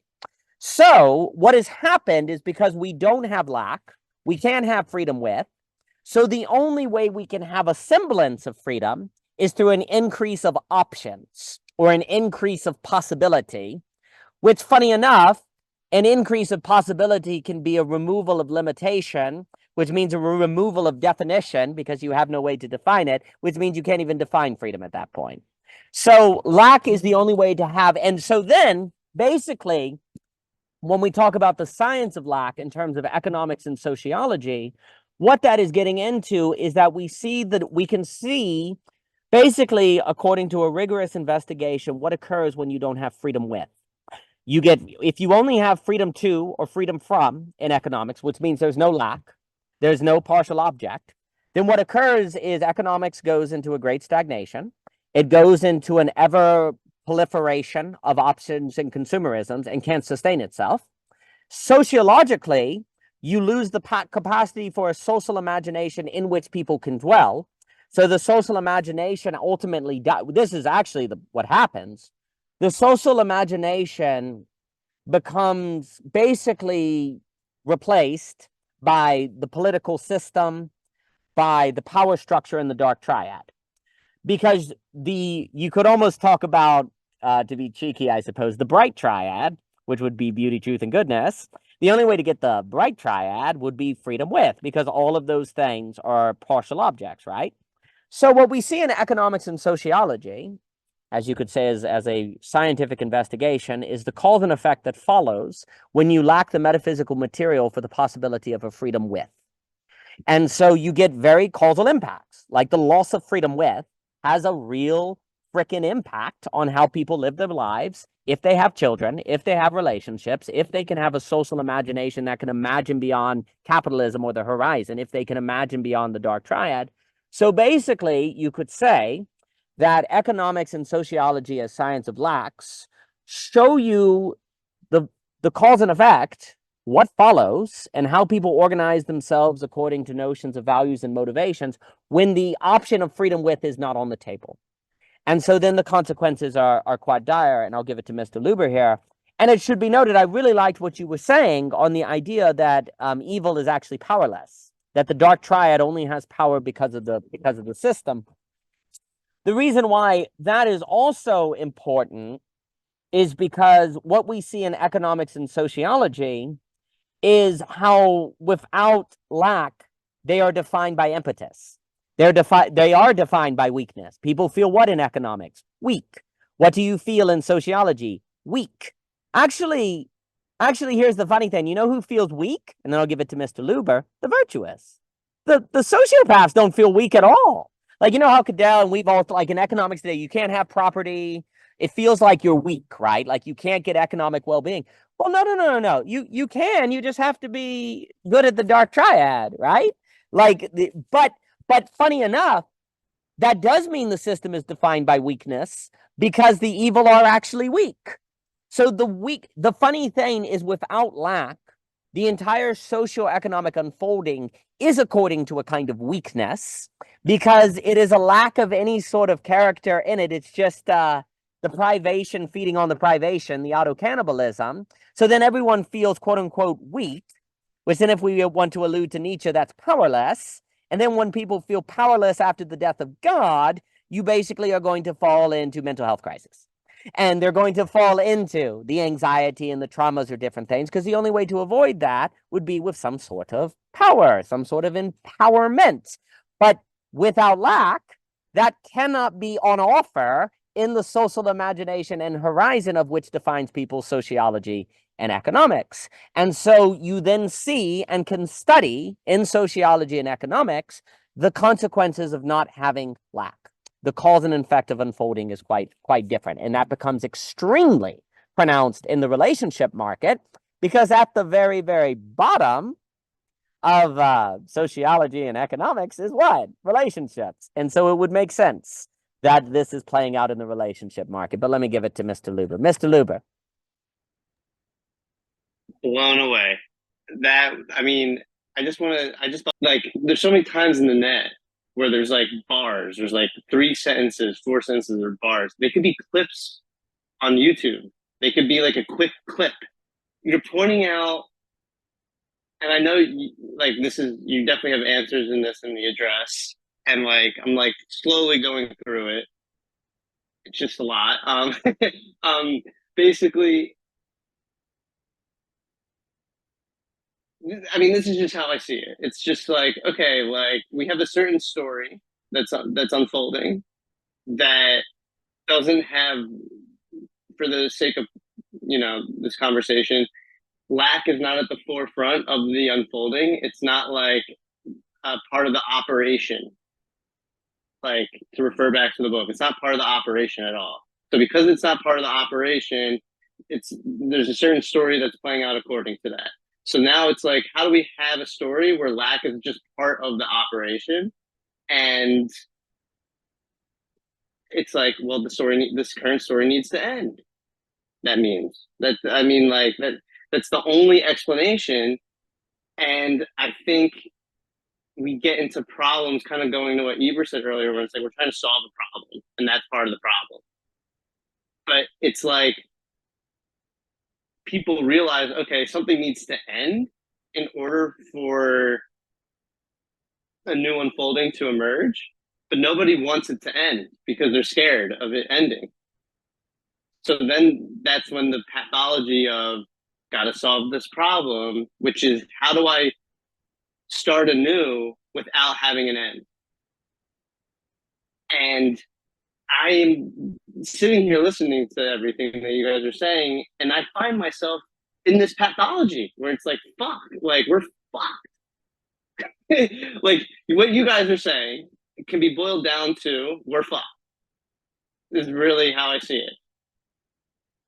So wait, go. I'm sorry, I gotta jump in. No, I don't think Please. so. No, because the very fact we're even aware of the problem is actually the first step. You gotta know the problem first before you can address it. But okay, yes, but the thing is, this problem is so deeply rooted into, like, I just keep thinking about story. It's just deeply rooted into the mechanism of the story, where we need a rewrite, and the only way you rewrite is to destroy what's on the page. And that's not something that's in. Wait, what did you hold up? Oh, Studebaker's book, The Crisis Chronic. This basically says we're effed. So, like I agree. Like Jockin, I agree that it's like, okay, we're aware of the problem, so that's like a step toward the right direction. But the thing is, if we kept walking in the right direction, what we'll find is destruction. And like people that keep walking in that direction see that, and it's like, okay, I need to solve this problem. And that's when we get stuck in the same feedback loop, the same ironic situation where we're just letting this go. Please. Oh no, I Were didn't mean to interrupt you. This is where no, this is where the question for me, and then I'll give it, and then please continue. So when many of the historians correctly note that through most of history, you don't have what I'm going to call radical change, going back to Jockin's earlier points. It tends to be based on war, revolution, plague, or something like that. It's very important to note, though, that there have been enrichments and radical changes that did not follow that.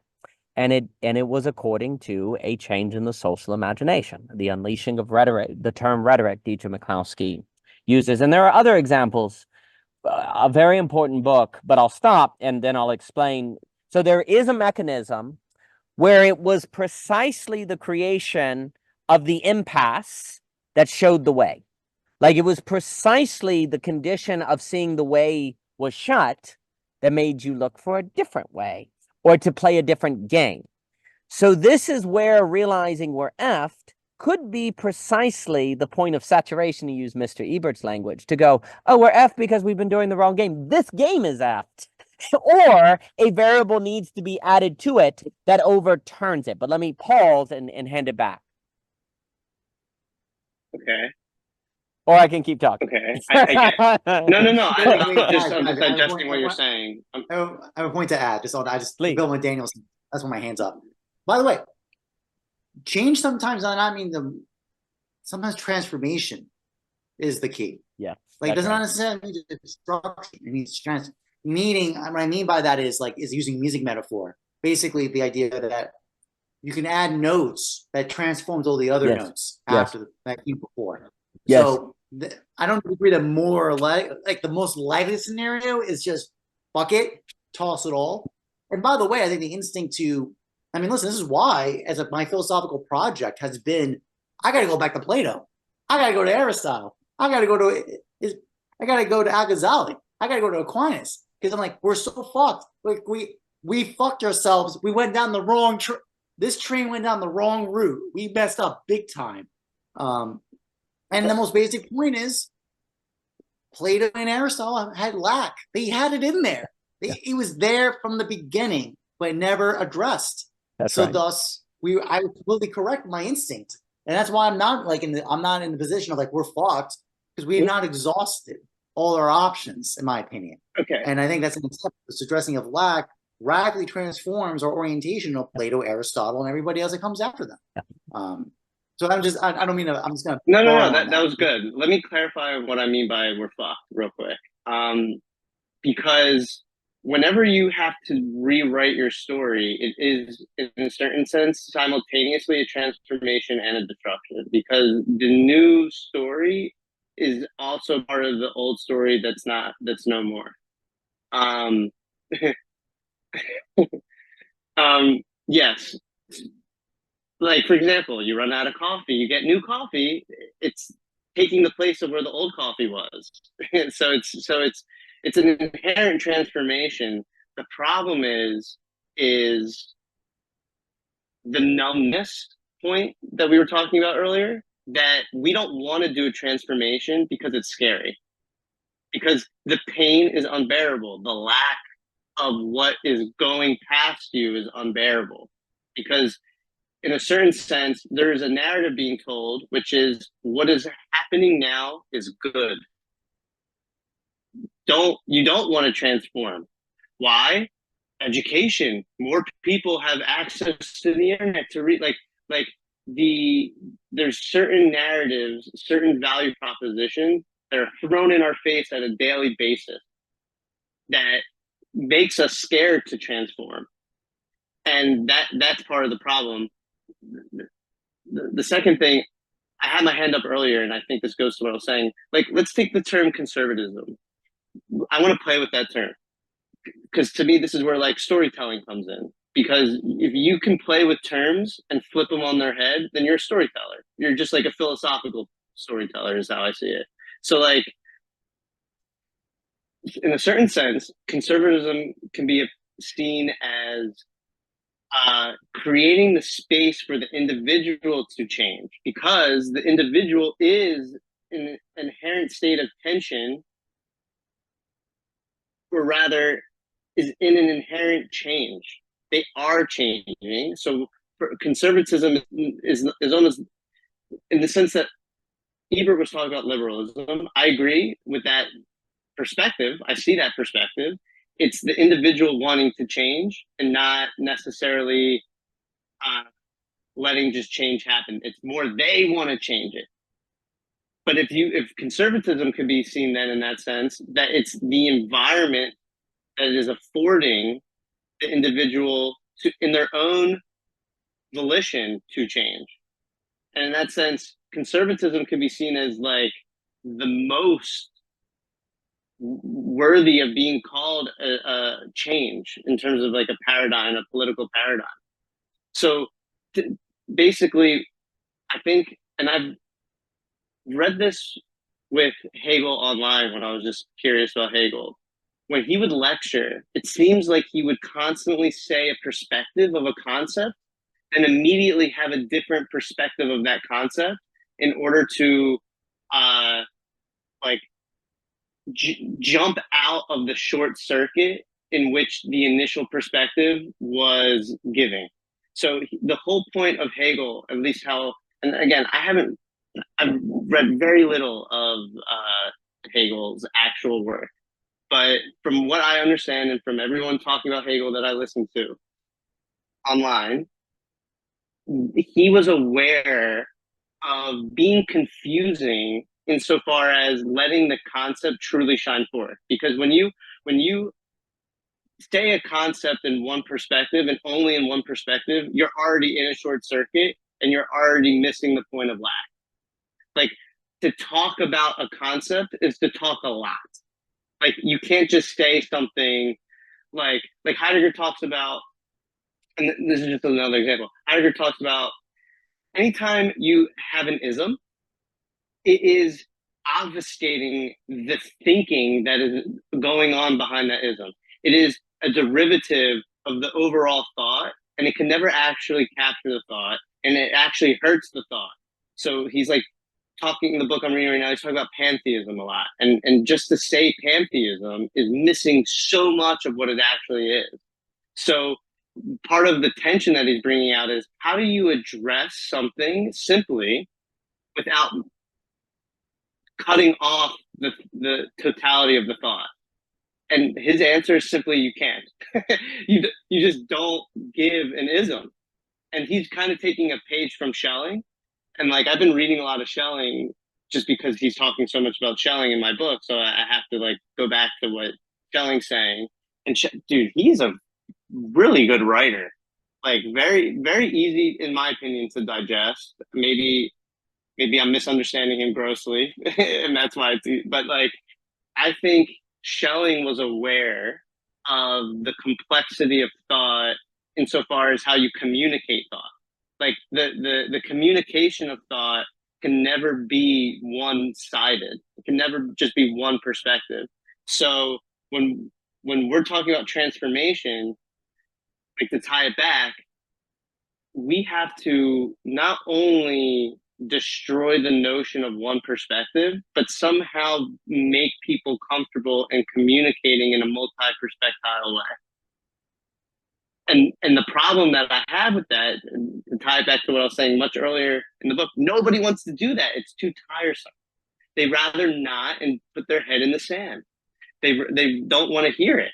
It's like the other day, my friends were asking me, what are you, conservative or liberal? And it's like, well, what do you mean by liberal? And what do you mean by conservative? And they literally go like, oh my God, just answer the question. And it's like, I can't just answer the question because there's so many presuppositions that go on. What does liberalism mean now is different than what it meant at the invention of the term liberalism. And liberalism, then I did the whole Heideggerian point, the ism of liberalism is just a derivative of the thought that went into liberalism. So it's life is complex, and if we don't address it in a complex way, then we'll miss the mark. And ironically, once you go down the rabbit hole of addressing it very complex, you come to the realization that you can say it simply, but it should always be said with an asterisk. You can say an ism, you can say something and boil it down to a term or a phrase or a paragraph or whatever, but it should always be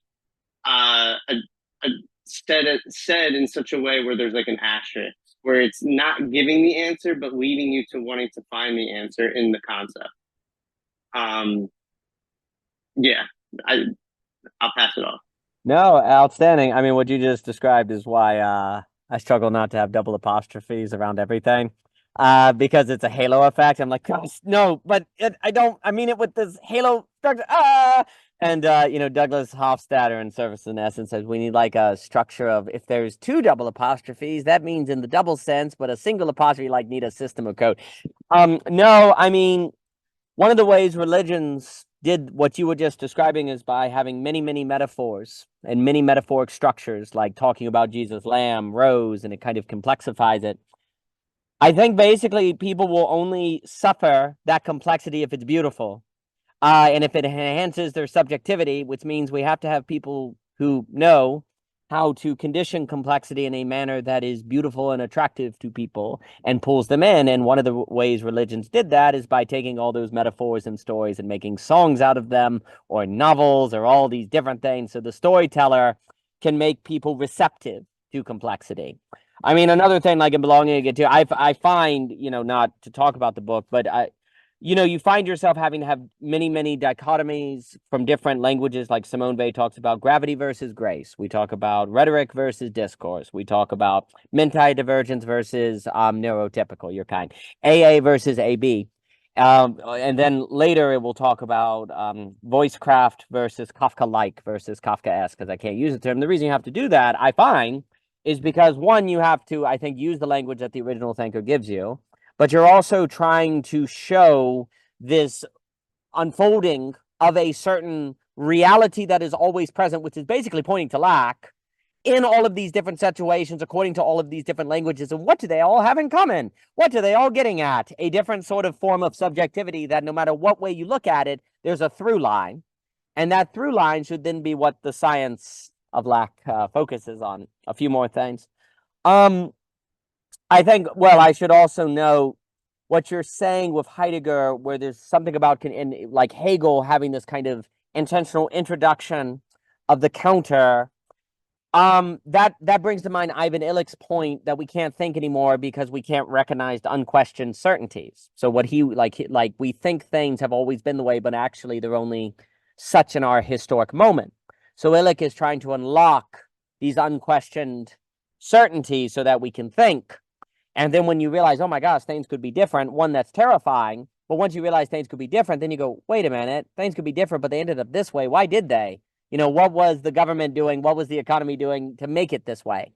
And in the same way that if you don't see that every concept can fold back on itself and have a different quality, then you really can't think the concept. But then if you're thinking a concept that can fold back on itself and change what it means, then what are you thinking about at all? You're thinking about thinking. Thinking is an active unfolding of a likeness that, what's it like? It's like the likeness, and it's pointing toward lack. So, you know, there's something that it's pointing to. The very movement. This is, I do think, Hegel's Science of Logic, which I do think you can associate with a following of thought according to an analogous structure, ultimately shows if you follow the movement of thought, it arrives at beauty. He calls it the absolute idea. I think absolute knowing as a emphasis on the limitation of the development of subjectivity to no limit, that's lack. Absolute idea, that's ultimately the beauty of lack. Like lack and beauty go together. And that is a concern of Hegel. But you could say that Hegel intuited this third ontological reality that he associates with becoming. But of course, becoming only makes sense in terms of a lack metaphysics. He doesn't pick it out of an Aristotle, though. He doesn't pick it. It's not present. And today we're kind of recovering that. And I think that makes sense. And then, Mr. Luber, I'll give it to you. Because basically, if the way forward is shut and the way back seems problematic, like we went the wrong way, but it also seems like if we go back, that's not right. Well, wait, if the way forward is locked and the way back would be regressive, then how do you progress? Well, it by definition, the term Hegel uses is sublation. And I think Mr. Jockin got at it very well.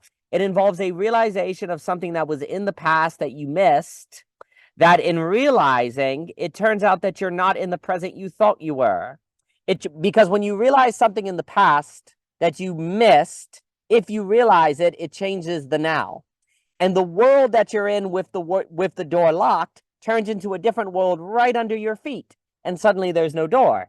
Because the world where the reason why the way was locked is because you went down a road that eventually arrived at the limits of your unreality that was a result of missing out on something that was in history that you didn't realize. Like, if there's something in history, like lack, that we missed, then we can only go so far before you run out of reality, because you left a part of reality behind, per se, right? So eventually you'll reach the end. And the way is shut when you reach the end of that, because you need to go back and recover the reality that you missed. And maybe, and then I'll give it to you, Mr. Luber, the reason you missed that reality is precisely because you had to go forward through time missing that reality to condition yourself to the place where you could actually realize it. Like, it arrived too early, but it kind of had to arrive too early so that it would be located in the past so that in the future you could realize it. This is the weird looping. This is the true infinity, the circle in the circle kind of structure that I do think history follows.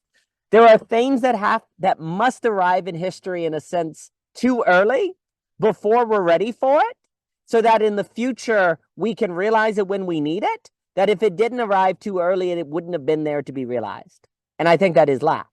I think lack is a philosophical structure that had to be early so that it would be there when we reach the exhaustion of being in nothing, per se. So that then when we said, oh my gosh, the way is shut, what do we do? Well, now in that very desperation, in that very trauma, that's the forcing function, like the devastation of history, that then forces you to be open to that thing that arrived early called lack, and that forces you to realize it, because now you're conditioned to do such. And I think history has this moment. And so the way forward, when the way forward is locked, is sublative, which is changing, which makes it possible to go forward, because you realize the way that's locked was not there. It functioned because of a privation, which is to say missing out on the reality of lack. So it was only there as a privative form. But Mr. Luber, I saw you raise your finger. Yeah. So, like, you can associate lack with finitude, that you're finite. I think that's like a very fair association. Jockin, check me. If, I love it if you check me. But anyway, basically, 2 points. When you say lack to some everyday person, it's lack of what? And in a certain sense, you could just say lack of infinity in a certain sense. That's why, to me, I've said this before, I don't think this is a new point.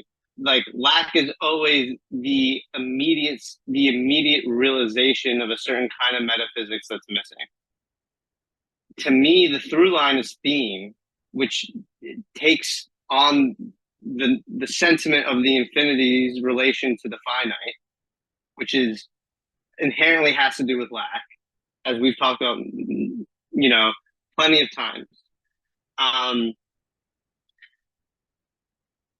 When you talk about, okay, when I say there's a certain metaphysics missing, or there's like theme, lack, whatever that's missing, the question to me always arises, and I brought this up earlier in the conversation, which is like, where does philosophy begin? Or you can even boil it down to the individual, where do you as Andrew begin? Like, it's the same question in principle. And part of the problem with the one-dimensional aspect of it all, and the lack of coming at things from multiple perspectives, is that you see yourself, you see philosophy as its starting point being It was nice seeing you, Jockin. I'll be quick, Daniel. I know you gotta go. He just ran. He's like, go quick, quick. Please continue. If you say a starting point, so like Levinas, for example, says you should start philosophy with ethics. It shouldn't start with ontology. It should start with ethics. That is part of the problem. To me, it's like philosophy should start with storytelling in the sense that you realize that the starting point of philosophy is always changing. The starting point of who you are as an individual is always changing. And when you talk about it like that, lack simply only points to the fact it's like, okay, I'm starting philosophy with ontology. Oh, well, that's lacking this possible ethical starting point. And then you could just say, oh, well, that ethical starting point is actually lacking a different starting point. And you could be creative about it. So to me, it's just dislodging you and you're jumping from a different perspective at that point. That does not mean you're holding multiple perspectives at once. That's my problem with just talking about lack, and why I'm very pro theme, because you can hold from that perspective more so multiple perspectives at once. So like having a language that is conducive to holding multiple perspectives at once is, to me, the way education needs to go, where you have an environment that helps you have a language that can hold multiple perspectives at once. And I think that's like a hard challenge. I think you've been addressing that challenge a lot. And I just think just to finish it off, it's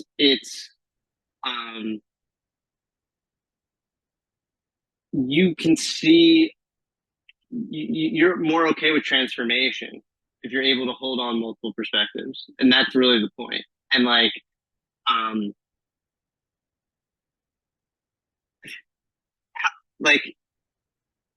how you go about wanting to hold multiple perspectives, you can't be biased toward a perspective. And that's also part of like the challenge here. Like I think a lot of education, like a lot of people on the liminal web, including myself, will say, if you're forced with a gun to your head, what are you, conservative or liberal? You'll say liberal. I'll say liberal. But the problem with that is I'm like inclined to a certain disposition, and that's part of the problem. And I don't know how to break out of that. Like you can't be inclined to a certain disposition. A Jewish person can't necessarily be inclined. This is where it gets like a little fucked in a way. A Jewish person can't be inclined to saying Nazis are just bad. Like that's a hard pill to swallow. It's a very hard pill to swallow. I don't know how people are going to be able to do that, but I think that's what's needed. And I'll pass it back to you. Outstanding. So a few things come to mind that will hey, Michelle, good to see you. Oh my goodness, good to see you, hon. Oh man. I know I have jury duty, but this has been absolutely outstanding. So a few things that so on this notion of kind of economics, sociology, etc., science of lack, so on and so forth, holding multiple perspectives, and change. One of the ways to look at that is if you're playing a piano and you're playing the keys and you're stuck kind of going horizontally, and you say, wow, this is bad, or this is getting boring, and you've been playing in the key of G for a long time. Changing would just be changing the notes you play in the key of G. A key change would be transformation. And why would you make a key change from G to say D? Well, one, you knew you could. You knew that D existed. Two, you had the skill to change to D and not make it have dissonance. And three, you thought it would be beautiful to do, or you were so bored that you're like, well, we're gonna switch, and I know how to do it, right? So from a certain saturation of playing G, you can enter into a transformation of the key chain. which would be D. And if switching into D creates a certain beauty, that beauty that occurs is only possible because you played G without the key change for so long. Like you had to play G and get to the place where you're like, I really need to change. There's almost a kind of desperation that the audience may even hear, and you may even feel, that then when you successfully land it and key change to D, the very fact that you played G so long is more magnificent. There's a magnificence to it, but you have to make the key change. But the key change is only possible because there's a bass, right? And that bass, your relationship to that bass of G that leads to the key change can be one of boredom, whatever reason it is you change.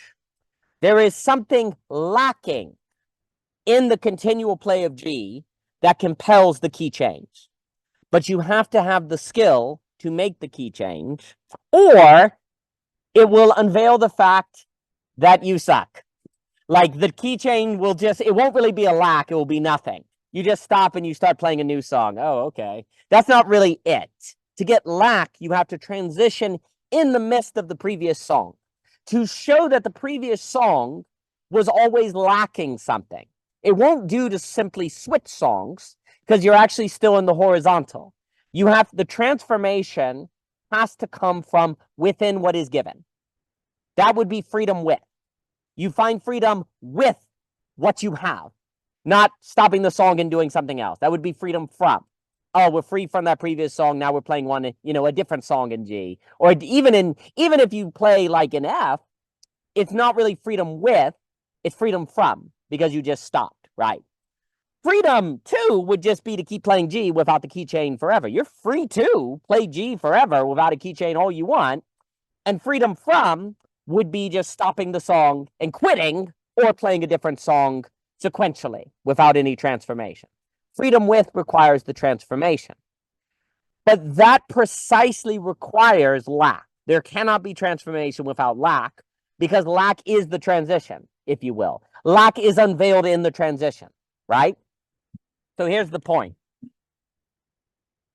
The way society changes is by the formation of a Nash equilibria, that without the Nash equilibria, where everyone does what is rational, you would not have a Nash equilibrium. The reason why that has to exist is so then the menti-divergent can come in and lead to a transformation. If there was no Nash equilibrium, there could not be a non-rational individual or menti-divergent individual who could come in and lead to a paradigm shift. There would just be chaos if there was only the menti-divergent. But if there's a rational impasse, there's the risk of the meta-crisis and all the different problems, right? So the example in belonging again to one that is given is following Galileo from Against Method by Paul Feyerabend, which is a tremendous book. And the point he makes is that he's trying to argue that science doesn't follow consensus at all. There is no scientific consensus. This is a joke. The scientific consensus actually tried to keep out Galileo, and it always tries to keep out innovation. It was not Galileo versus the church. It was Galileo versus everyone. No one wanted Galileo, and also critically, Galileo was kind of crazy. He was menti-divergent. He had ideas about sunspots he couldn't prove, but he was freaking determined. But the scientific community was against him. This is the point. The science consensus creates a Nash equilibria. It is not progressive. It creates an impasse, a rational impasse that only a menti-divergent, a neurodivergent, a child, someone who thinks differently can come in to that rational impasse and create a paradigm shift because that rational impasse is there, because the key of G is being played. That is how scientific paradigm shifts occur, not because the consensus arrives at new insight. No, it's because the consensus gets locked up, can't go anywhere, kills dissonant voices, and then some menti-divergent gets in there that for some reason, because of political connections with the Pope or just sheer determination, is able to overturn the consensus, of which is able to occur because there's a consensus. So because there is the impasse, there's the possibility of the passing through. What Paul Feyerabend describes in science is actually how economics works. It is how politics works. it is how sociology works. The very dark triad that locks the way of political advancement, that locks the way of economic transformation, is precisely what generates the rational impasse that creates the opportunity for the bright triad to lead to a transformation. And the reason why sociology and economics are sciences of lack is because you see historically, time and time again, the formation of Nash equilibria that can only be addressed by a menti-divergence that was lacking from that rational impasse, that by its own logic could not escape it, that when it entered into that picture, it created an effective beauty that then commanded a theme upon everyone in the consensus that said, you must change your life. That once Galileo enters into the rational impasse, it is, people are taken, one, by the beauty of the character, the exemplar, the idea, and then it creates a theme. The science community must change its paradigm. It must move beyond Aristotelian physics to this new idea. Einstein enters, he entered in, showed something beautiful. It was an elegant theory. What do they talk? Mathematics is elegant. There was a beauty that was presented, that in that beauty attracted people to considering it who otherwise wanted nothing to do with it. And then in that consideration, the penny dropped. You must change the scientific paradigm. The theme hit. Same with politics, same with economics. And so over and over again in these fields, you actually see that they cannot advance without a lack, a revelation of lack that leads to a transformation that is a sublation, that is a realization of its own impossibility to transform by its own logic because it is stuck in a key of G, that then someone comes in and says, well, I know how to change the key to D. And that's the menti-divergence that leads to the transformation. And this is what occurs in economics. It goes into a stagnation that then, because someone invents a new technology, wealth is created and it stops being stagnancy. Someone comes into the political arena and changes the laws, and they're a new kind of person. I have a dream. There are these different political figures that come in. And in Christianity, the idea is that Satan's greatest defeat was his greatest victory, right? Jesus on the cross. He kills God. That's Satan's greatest victory. The death of God in Christianity is precisely Satan's greatest loss, right? The great victory of evil is precisely the moment of its great defeat. That is actually what happens time and time and time again in all of these fields, is that the dark triad that locks the way, that incentivizes all the worst behaviors, then creates a victory of those sociopaths and dark triads where they run the system, they run the economy, they run the corporations, they run the politics. And it is precisely at that moment of victory, that moment when the dark triads control is absolute, that in their absolute control, they create the saturation that incentivizes people to say, maybe we need to think differently. And now you've introduced the menti-divergence that can then overcome through transformation the Nash equilibria, because you have introduced to you've, in the victory of the dark triad, created incentive for the emergence of the bright triad, without that darkness would have never emerged.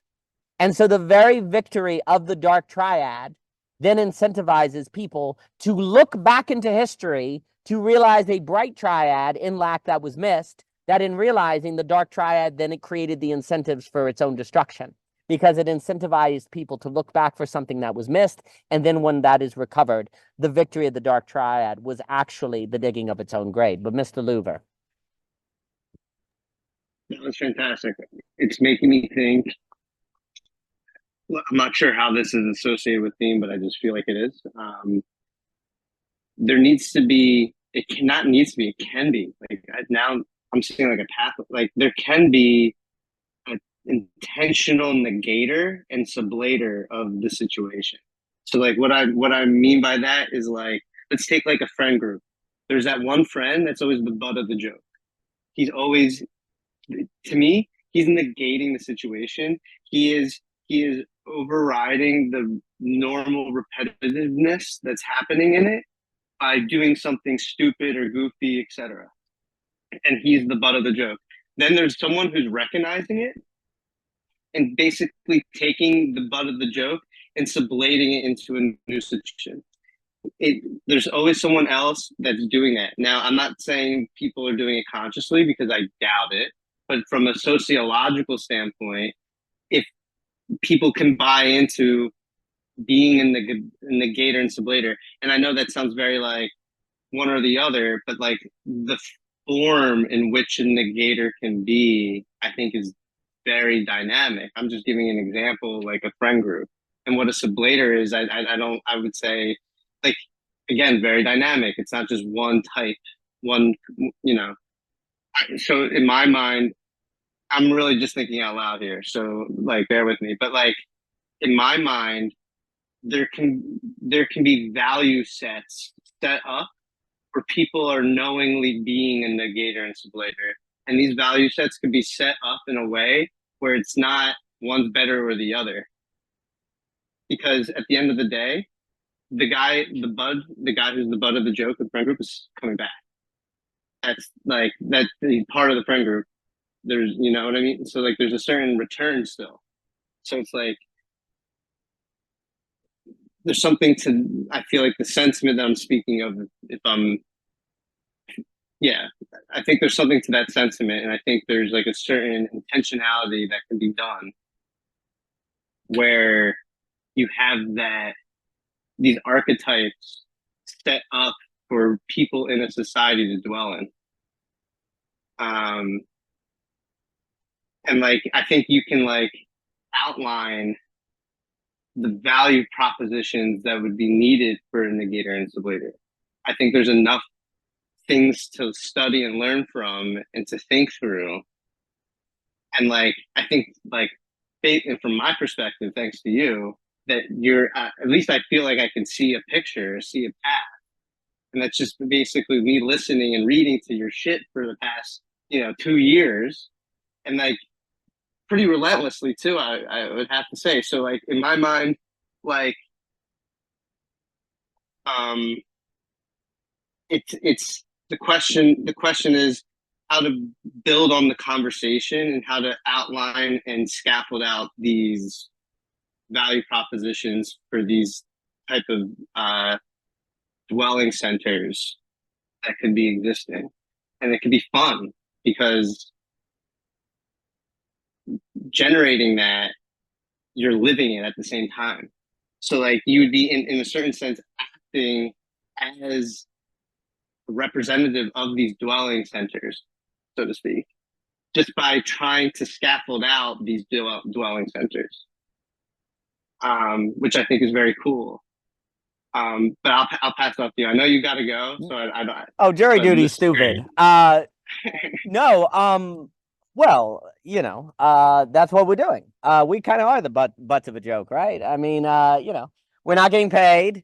We're staying up on Zoom doing all this kind of philosophical stuff, and it's kind of funny, and we're not necessarily advancing. There is a way in which the whole idea of the liminal web is a grassroots movement of kind of showing a butt of the joke that is actually showing then the bright triad. Michelle and I were talking the other day about how, again, there's a way in which the liminal web is a grassroots movement showing exemplars, because we were talking earlier of exemplars, of learning for learning's sake, and the kind of subject that would do it. And if you think about it, that's the butt of a joke. So why did you read all those books? Just to do it? So why'd you get into all that college debt? To learn for learning's sake? Pretty funny. Why are you, working so hard? To not get paid for it? There's a way in which it's kind of comical. But what you're doing is showing people, that's why you record these things in the liminal web. You are showing people, modeling a way of life that's kind of funny, kind of comical. There's kind of a negation sublation that's going on to it. And if we're doing it, then people can't unsee seeing us do it. So then they have to know they can do it. And if they know they can do it, now we have forced upon them a choice. Ha ha. Whoever is watching this, you now have to make a choice. You now see it's possible for human beings to do this. And now you are forced to know that if you don't do this, you're not doing this. And that can create an anxiety that can compel you into a choice to join the joke. And in joining that joke, you then think according to a different rationality that is precisely necessary to avoid the Nash equilibria of the dark triad that is leading to all the suboptimal results. So the only way, what the book will also talk about is how often there's this debate on the great man of history idea. Like, is history made by great individuals, like a Winston Churchill or Alexander the Great, and so on and so forth. And in one way, it seems ridiculous to say it's not contingent on great individuals, but in another way, it seems very problematic to say that it's based on great individuals, right? The book wants to argue that really what it is that history is made by the neurodivergent, by people who think differently. They're not necessarily more rational. They're not necessarily smarter or greater. They're menti-divergent. They're more neurotypical. Now, I'm not necessarily saying they have autism, but they definitely have a menti-divergent characteristics. They operate according to a different logic. They feel emotionally differently. They imagine things differently. But here's the critical move. The neurodivergent, the menti-divergent is the term the book used, because neurodivergence is a particular term that refers to autism, Asperger, et cetera, so forth. The menti-divergent people, though, can only change history because the majority have created a Nash equilibria that can receive the menti-divergence to thus lead to a transformation. If you didn't have the collective, you wouldn't have the Nash equilibria in which the menti-divergent people could change things. So they would just be off in chaos land. So that's how you're looking for a kind of middle, if you will, between a great man theory and also a social conditioning theory. What you're trying to do is, if you look through history, you see that the collective is necessary for the menti-divergent to be able to lead to a transformation, because that's how game theories work. But if you have the collective without the menti-divergent, then you get all of these pathologies of history, right? Well, that's exactly what's going on now. You have a formation economically, politically, socially, et cetera, so forth, that is forming a Nash equilibria that is waiting to receive, if you will, menti-divergence, different ways of thinking, so that this political, economic, social trouble can be transformed. It can be sublated, because when you have a Nash equilibria plus a menti-divergence, you get a sublation. You get a trans-rationality. You get a new form of logic that is able to actually think beyond these problems that logic led you into. The whole reason you get into these problems is because of good ideas. Well, if good ideas got you into the problem, how do you get out of it except with a good idea, which is what got you into the problem? You know, Ivan Illich talks about, how do you escape a society that is pathological because of planning without creating a plan, which would then fall back into the logic of the planned society, right? Well, the only way that you can get out of the trouble that good ideas got you into is with entirely different kinds of ideas that follow a different logical construct than what is the social horizon. That would be menti-divergence. All right, where does menti-divergence come from? And what is menti-divergence at its root? Well, it has a lot more to do with imagination than rationality. It has a lot more to do with social horizons and thinking the horizons, and it has a lot to do with granting people permission to think differently about doing things and to think differently, because basically, so as an example, right now, people basically think you're only allowed to think philosophically if you have a job being a philosopher. Well, what if I told you you could think and read and talk philosophically and not be a philosopher professor? That's AB. That's menti-divergence, because that is thinking beyond the social horizon that is presented to you, where a person who does philosophy is a philosophy professor, right? That leads to the Nash equilibria, where the average person in the democracy has not engaged in philosophy. Therefore, they don't have the mental resources to deal with the complexity of the global order, right? So you have a Nash equilibria. The only way that you would transform that equilibria is the introduction of the possibility, the menti-divergent possibility, that you could do philosophy and not be a philosophy professor and not even be involved with a university. Well, now you've changed the social imagination. You've changed what people can imagine is possible in the society.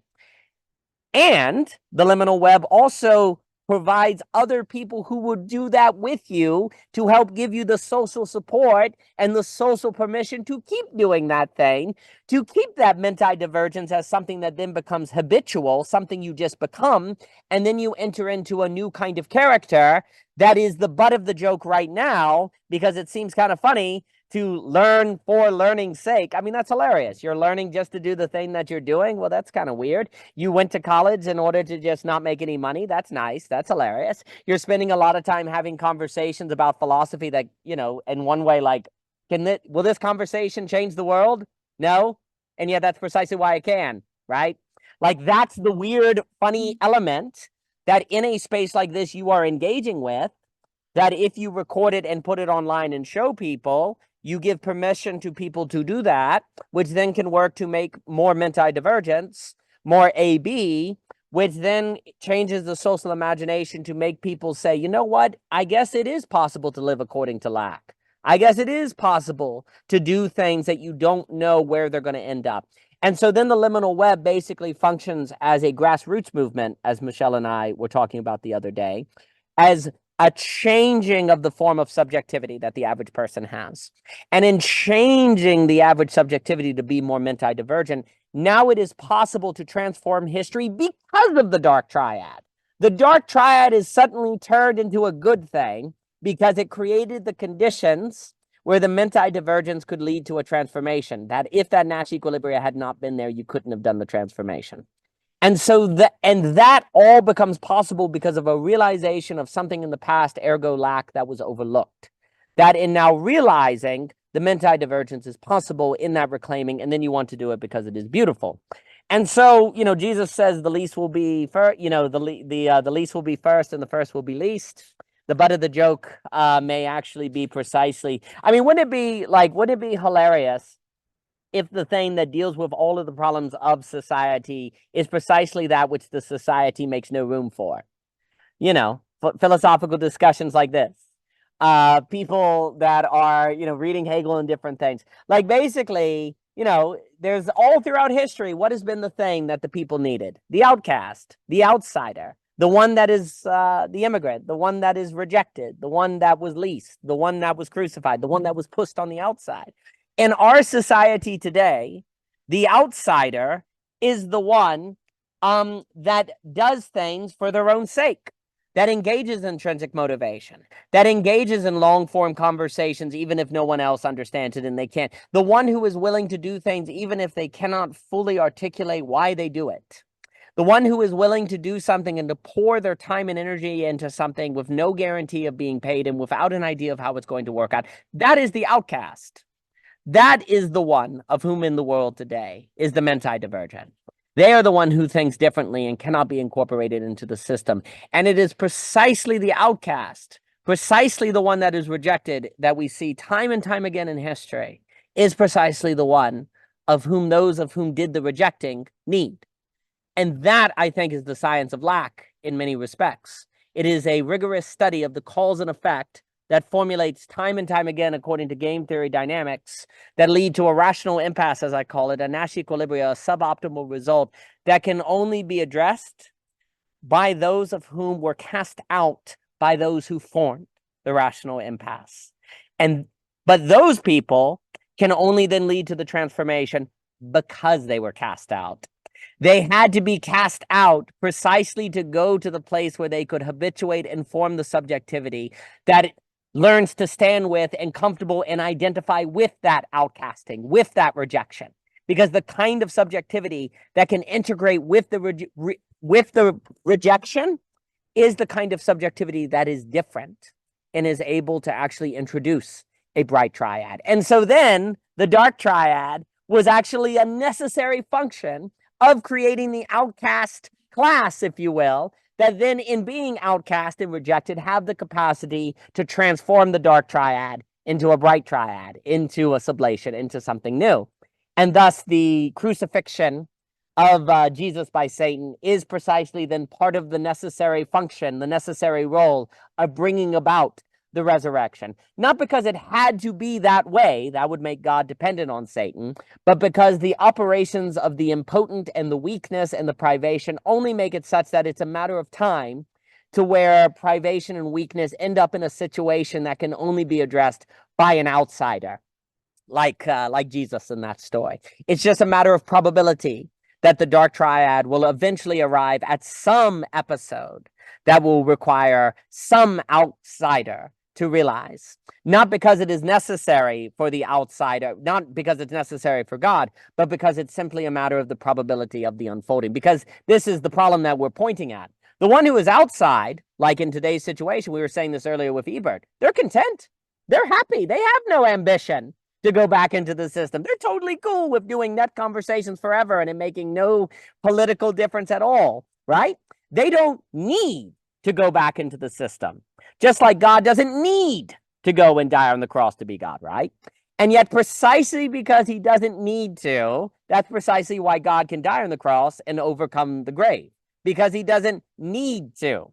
Likewise, it is precisely because you reach the place where you don't need extrinsic desire, extrinsic motivation, that you don't need to participate in the system. That's precisely why that if you enter into the system, you can show the alternative, precisely because you don't need to show the alternative, which then creates the terrible dynamic of then how do you get the people who can show the alternative to be in the system to show? It's because they had an experience of beauty that commanded them to.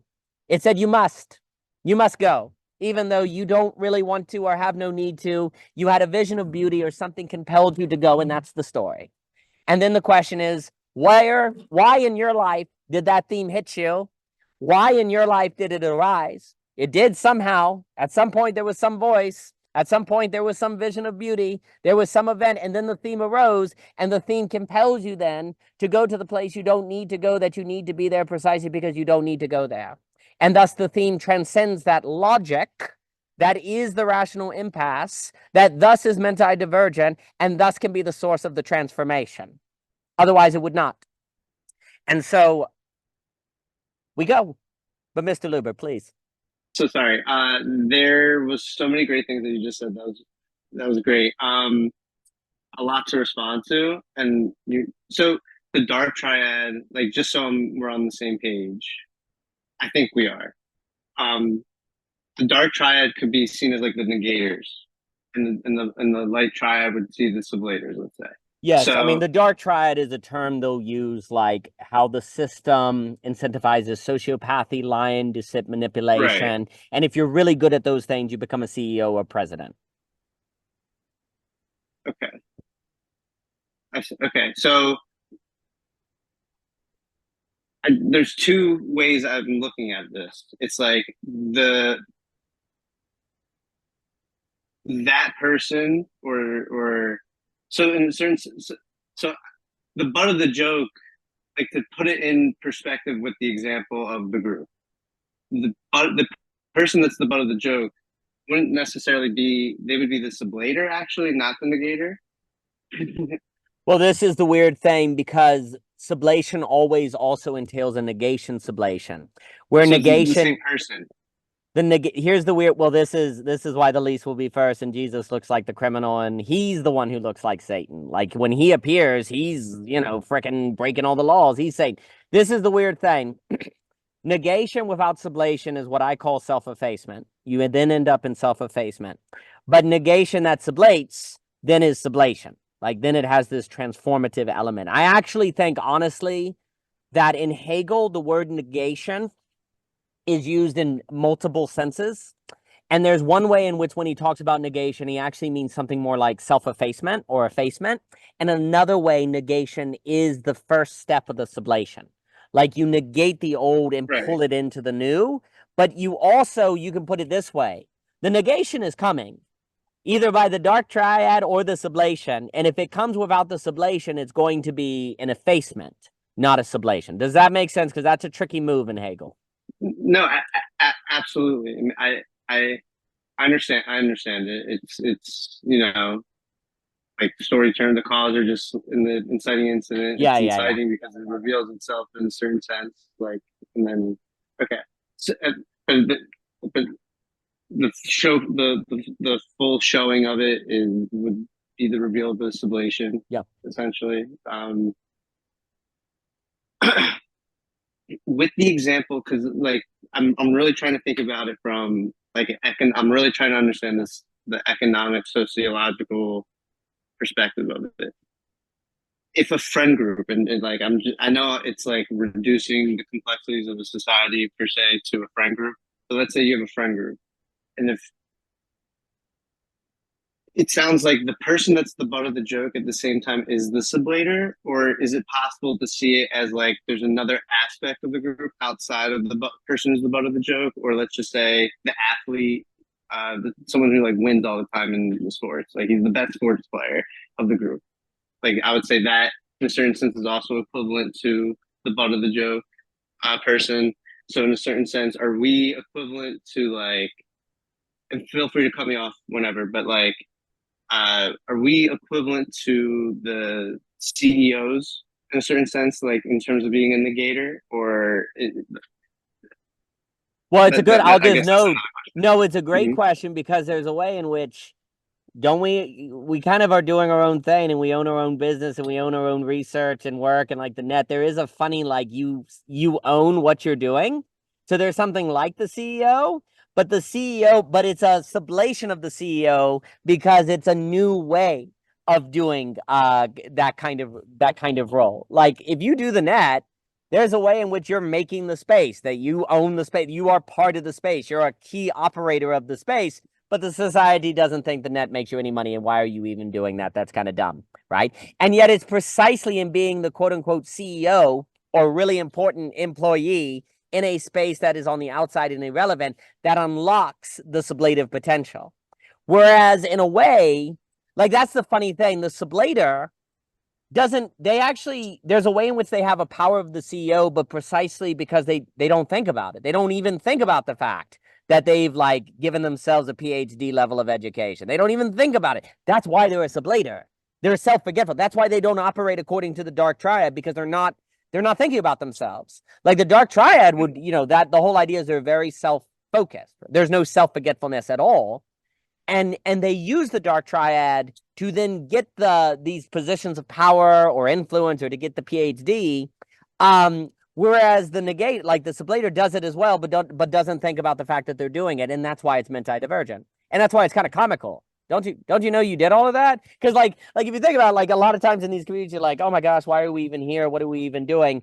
Meanwhile, you're in this very space. There's a certain individuation that without you, it wouldn't even be what it is. It requires you. So the reason you're here is because here isn't here without you. That's like a CEO. If the CEO doesn't show up, the business is over, right? It kind of goes away. It doesn't exist. And so there's something comical about always asking, what's the point of doing this? Which is precisely what you would ask if there's a really big point. Like, the point of you doing it is that it wouldn't be here if you didn't do it.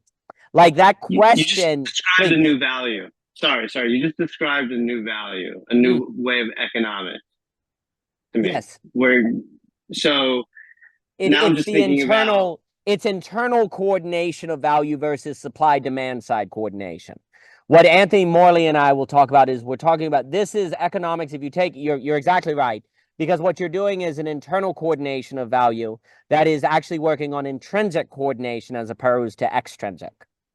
It's so creative. I have to like that is very creative because like just in my mind it's like it's very hard like to create a new value set because there's a certain attraction that's required, an immediate attraction. Yes. And you're out of control, and there's like in a certain sense that's the part where it's like you're in the least like from a finite position, you're the least control of that. Yes. So, yeah, I'm sorry, I just wanted to commend you. No, and I should note, so another way to word it, to get on the why economics ultimately should be the science of lack, because it ultimately should be the coordination of value, not merely the price mechanism of the coordination of supply-demand signals, is, if I were to add, like, there's this funny, like, if we say, why are you at the net? Well, the very you being here must mean you think there's value to be here. So there must be value here. Like, because you're here and you're making it, Therefore, the value must be here axiomatically. This is the very Right. weird move. Like something like the net, and here's the key, that axiomatic coordination of value is testable by the lack of payment. Like the very lack of the pricing mechanism means the value must be there. That's by lacking pricing, you realize value. But for most of history, there's basically been no possibility of coordinating this because there wasn't the internet or Zoom or things like that. If you coordinated it, it tended to be bound to your local community and things you could drive to or walk to, of which had a limited range of the value coordination then. Because, you know, you can only drive so far and you have time restraints and so on and so forth. Technology allows a more effective coordination of value because now we are able to do things intrinsically, and an intrinsic motivation by definition is a value coordination because you are coordinating pure value. That's why you're doing it. Otherwise, you wouldn't do it because value, you know where value comes from? Human judgment. Meta judgment. Value is a metaphysical dimension that only exists because humans judge it into existence and then participate in the thing that they judge into existence. It is axiomatically derived from a lack of the human being. There is something. Can I ask? Please.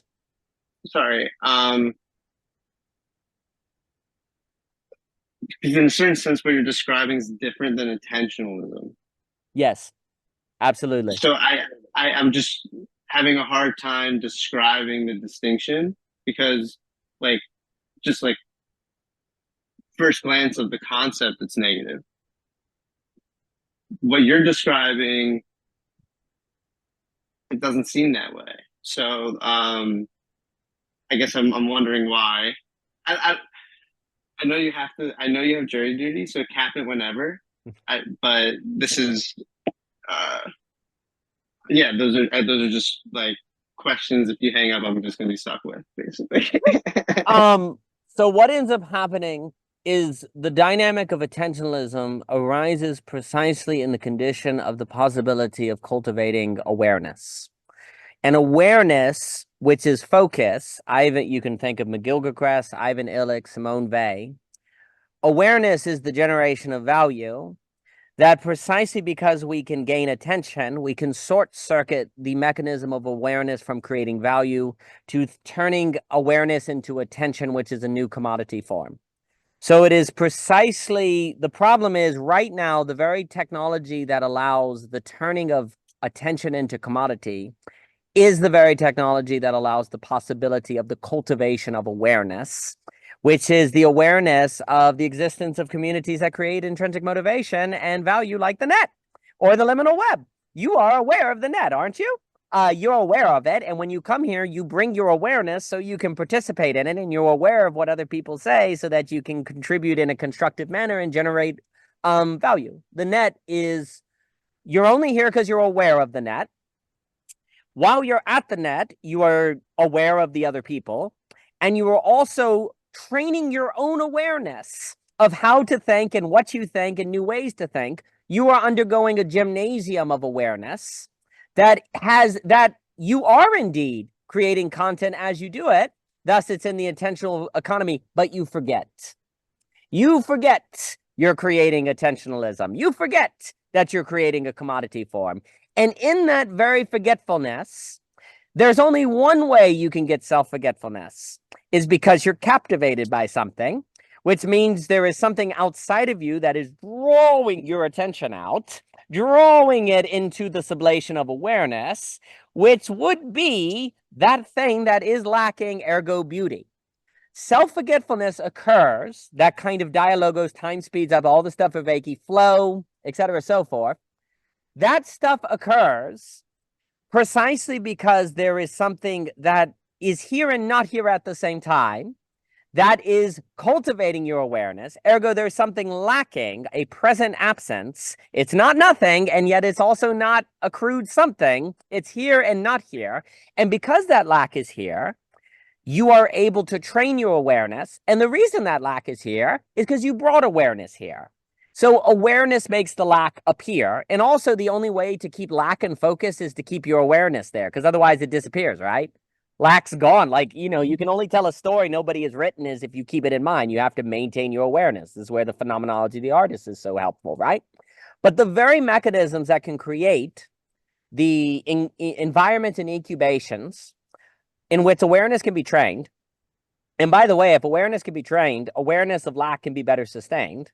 And if awareness of lack can be better sustained, and lack is ultimately negentropic, it creates value because it is able to create a motivation that comes from within the subject as opposed to extrinsically motivated. Ergo, you can create demand, not just stimulate demand.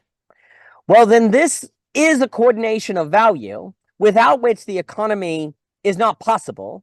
And for most of history has been ineffective in its coordination of value because it has only been able to do it by pricing mechanisms with supply and demand. But now we are able to see the possibility of people effectively coordinating their behavior in search of a cultivating of awareness that generates value and must create value because that's why they're here. And that also means you see the possibility of people using their time and allocating their time and making choices in line with a value that they create in making that choice. And so it is possible to, as a subject and as a community, organize yourself that way. And in organizing yourself that way, you probably consume less resources, you less contribute to the meta crisis, you're probably not as dealing with mental health and different things in the same way because you're not as susceptible to boredom. And in showing all of that, you generate value and you give permission to people to generate value in that way. And in doing all that, there is more value than in the system, of which can actually lead to a more effective coordination of the political system, ergo moving away from the Nash equilibria and the dark triad. And so this technology, the point is like the awareness economy, the cultivation of awareness has generated the counterfeit that looks really similar to it, attentionalism, that wouldn't exist if there wasn't. Attentionalism is a privation. It's a negative. It's weak. It's impotent. If a privation emerges, that means a new mode of being must also emerge. You can't have a privation without a new being. You can't with a new mode. Right. The new mode is attention. The is awareness. I'm sorry, because I'm using Vey's language. The cultivation of awareness, which with that awareness, because the awareness is actually the source of all value, because value is metaphysical and only exists because humans are there. The more we cultivate awareness, the more we can create value. And another word for value is well-being. And what do people constantly complain about? That GDP doesn't reflect well-being, right? That you have wealth, but not necessarily well-being. Well, yes, because we have not been able to have mechanisms to effectively coordinate keeping together wealth and well-being, value and price. We haven't been able to effectively keep those things together because the pricing mechanism, which coordinates supply and demand, is how you deal with third world problems of well-being being a result of a lack of material resources. But the problems of first world nations is the inability to effectively coordinate value creation.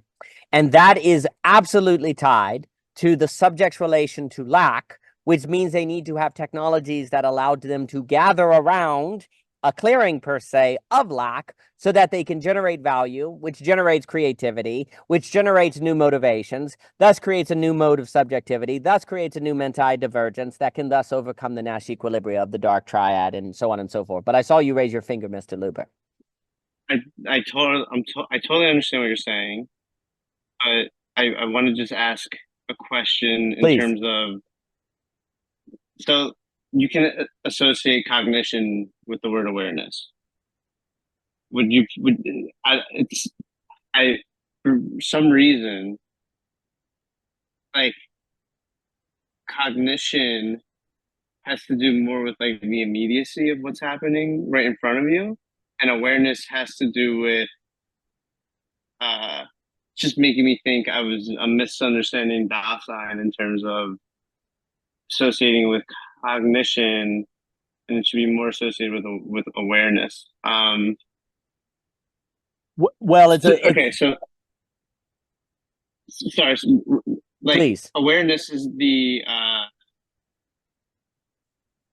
there's that static time aspect, where cognition is just in the immediacy, it seems like. I mean, I never thought of cognition like that. I don't even know if that's like this is right, but like there's just something to like, oh, I'm just scrolling aimlessly on my phone where my cognition is like present in that situation. Not so much awareness. Yeah. You could be like scrolling on your phone and like there was just like a giant firework, for example, that just happened outside. You could be scrolling your phone and not even hear it. If you're like aware, but I don't even know if that's like a fair thing to say. Well, the way, not to interrupt, the way that Illich and Simone Weil and McGill-Quest will talk about awareness, and sometimes they use the term attention, but they mean it differently than attentionalism, it requires cognition. Awareness is the realization that the way phenomenon present themselves can be different. So, like, for example, when I look at that car, it's made of metal, it's made of technology, but it's also colors and shapes, that there are many dimensions that are part of that thing's unfolding. And awareness would for them really entail the realization that things are multifaceted as such, and they don't present themselves as one way, but as a multiplicity. And in being aware of that, you can choose what dimension you focus on, and you can move between the different dimensions. Like you can move around in them. You're not bound to it. So awareness involves absolute choice, because you realize, you're aware that there are many dimensions and none are necessarily authoritative than any other, and you move between them by choice. So you choose your story, right? Like there are many stories that are coming on. So it's all like awareness is the storytelling process. Like that, it is to experience phenomenon as a storyteller, is what they're saying. And ultimately, we are in the technological condition in which it is possible to spread the subjectivity of the storyteller, because we can spread the subjectivity of awareness, but the threat to it is attentionalism. Because the very technology that allows the creation of spaces and clearings like the net, where people can gain the capacity of awareness and training it, thus value in this kind of deeper sense, that is now something that can be infrastructurally cultivated. Or given opportunities for its possibility, of which then, if you were to spread that subjectivity, would help you, would be the transformation of the dark triad in the Nash equilibria and different things like that. Well, you're just really making like a great case for like the net, like the value of the net. Like that's a piece in itself right there. I mean, I know you touch on it in so many different ways, but just so explicit in this setting of like showing a different economic value, which is viable because people could buy into it. It's just like a good example. Because it's just like they're literally, it's so funny. It really is hilarious. Like,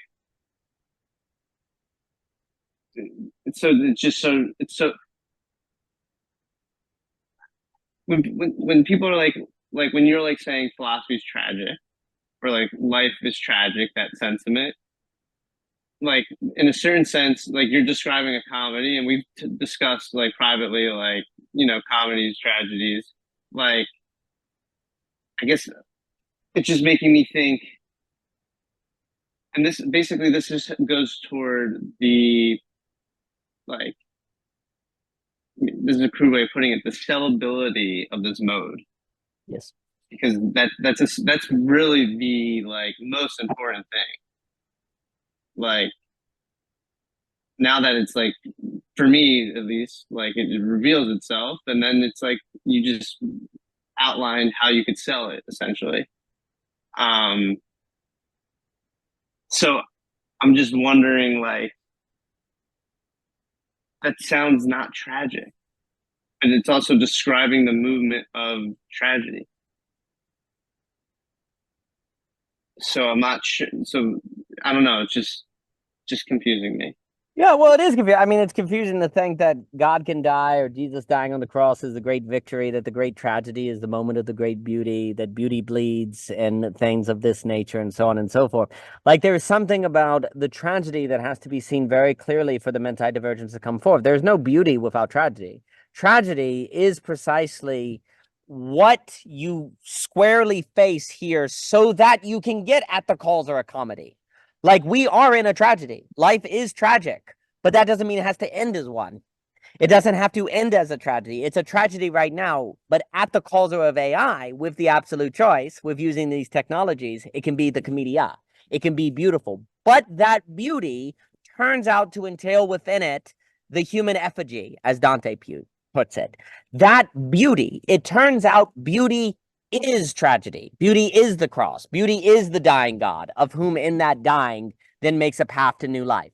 Like, beauty is actually found that in the tragedy, in the very conditions of its possibility, that itself entails this great ontological reversal of the human condition that is AB. And that AB is where tragedy and beauty are two sides of the same coin, but that can only be realized in the full acceptance and realization of the tragedy, because otherwise you don't know the story where that beauty can break through. You can't have it come forth in that way. So it's confusing in that way, but it's also true to life. Like, that's how life goes. Tragedy and beauty are completely inseparable. Like, the issue with the binding principle of a story, you might say, is every story is an episode in the great story of reality. And in being an episode, it can't fully capture the final movement of reality in itself, always already as the bothness. Because there's a way in which reality has to entail in itself its end, because it is the unfolding. Right. And so the end is the beauty tragedy together, that every story is an episode of that dialectical monism, is what we call it in the absolute choice. It is a dialectic of a single substance, which of course is very odd, but that means it's a sublation, because as a single substance, the dialectic always leads to a sublation, a gathering up. Reality is the movement of the gathering up, and thus beauty and tragedy are together as a dialectical monism. And so that is how reality unfolds. And every story is an episode of which takes one side or the other in emphasis of that dialectical monism, because they must in ending, while reality doesn't end, because if it ended, you wouldn't know it ended. It would be the very grounds by which you could make that intelligible. So it has. And you can only experience an episode. Yes. Like, it's impossible to experience the whole whole thing. The whole thing is apathetic. The whole thing is lacking. And that's why reality is lacking as a dialectical monism. That's why an episode is only good if it entails lack. Because if it doesn't entail lack, it doesn't have reality, and thus is a privation. So every episode, whether it be in storytelling, economics, sociology, relationships, person, whatever, if that episode does not have lack in its operation, as you were saying earlier, then it doesn't have reality in its operation. And if it doesn't have reality, it's not real, and thus must auto-cannibalize. Right. Okay. So, like, what you're doing, like with economics, is basically you are telling two episodes at once. Yes. Two stories at once. And I wonder what the max is. Like, we've established that it can't be all possible ones, can't be all possible episodes. But I think there has to be a definitive number. And I think if you can, like, conceptualize and outline that definitive number, like each one, you could just pick. But it's definitely a definitive number. I wonder if it's two. Like, I don't know what it I don't know what. I don't know. That's just, well, it's either extrinsic motivation or intrinsic motivation. It's either stimulated demand or created demand. It's either stimulated wealth or created wealth. And you could say that economics as tragedy is stimulating wealth because it eventually runs out and declines, where creating wealth is comedy because it goes on as a non-zero sumness. So it's the directionality and source of the motivation. There's really two bases of economics. It's either an extrinsic or an intrinsic.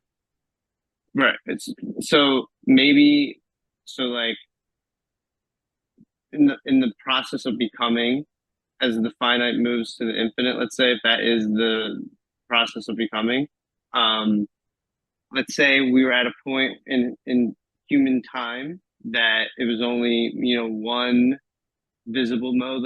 I'm just being very crude here. One visible mode, and then time went on, the repetition continued, and then the second visible mode emerges itself out of the repetition.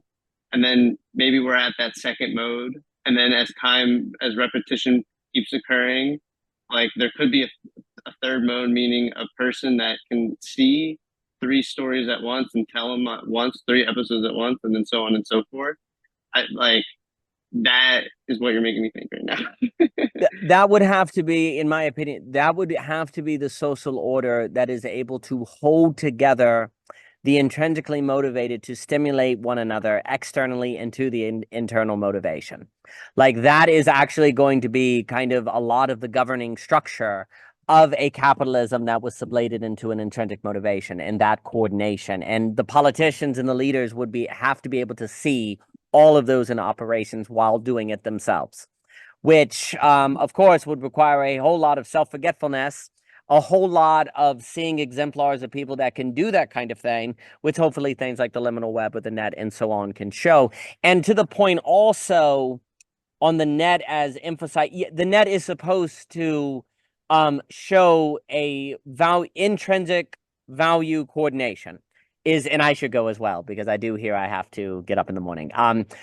We have to model the coordination. It's been amazing. Well, you're amazing. Most of economics has been demand supply side. Basically, what we need is value coordination side. Value coordination side is awareness coordination side, which is going to be about absolute choices and people to choose things to do that they believe is valuable for value's sake. This kind of technology allows people to form communities around people that do that to more effectively coordinate value for them.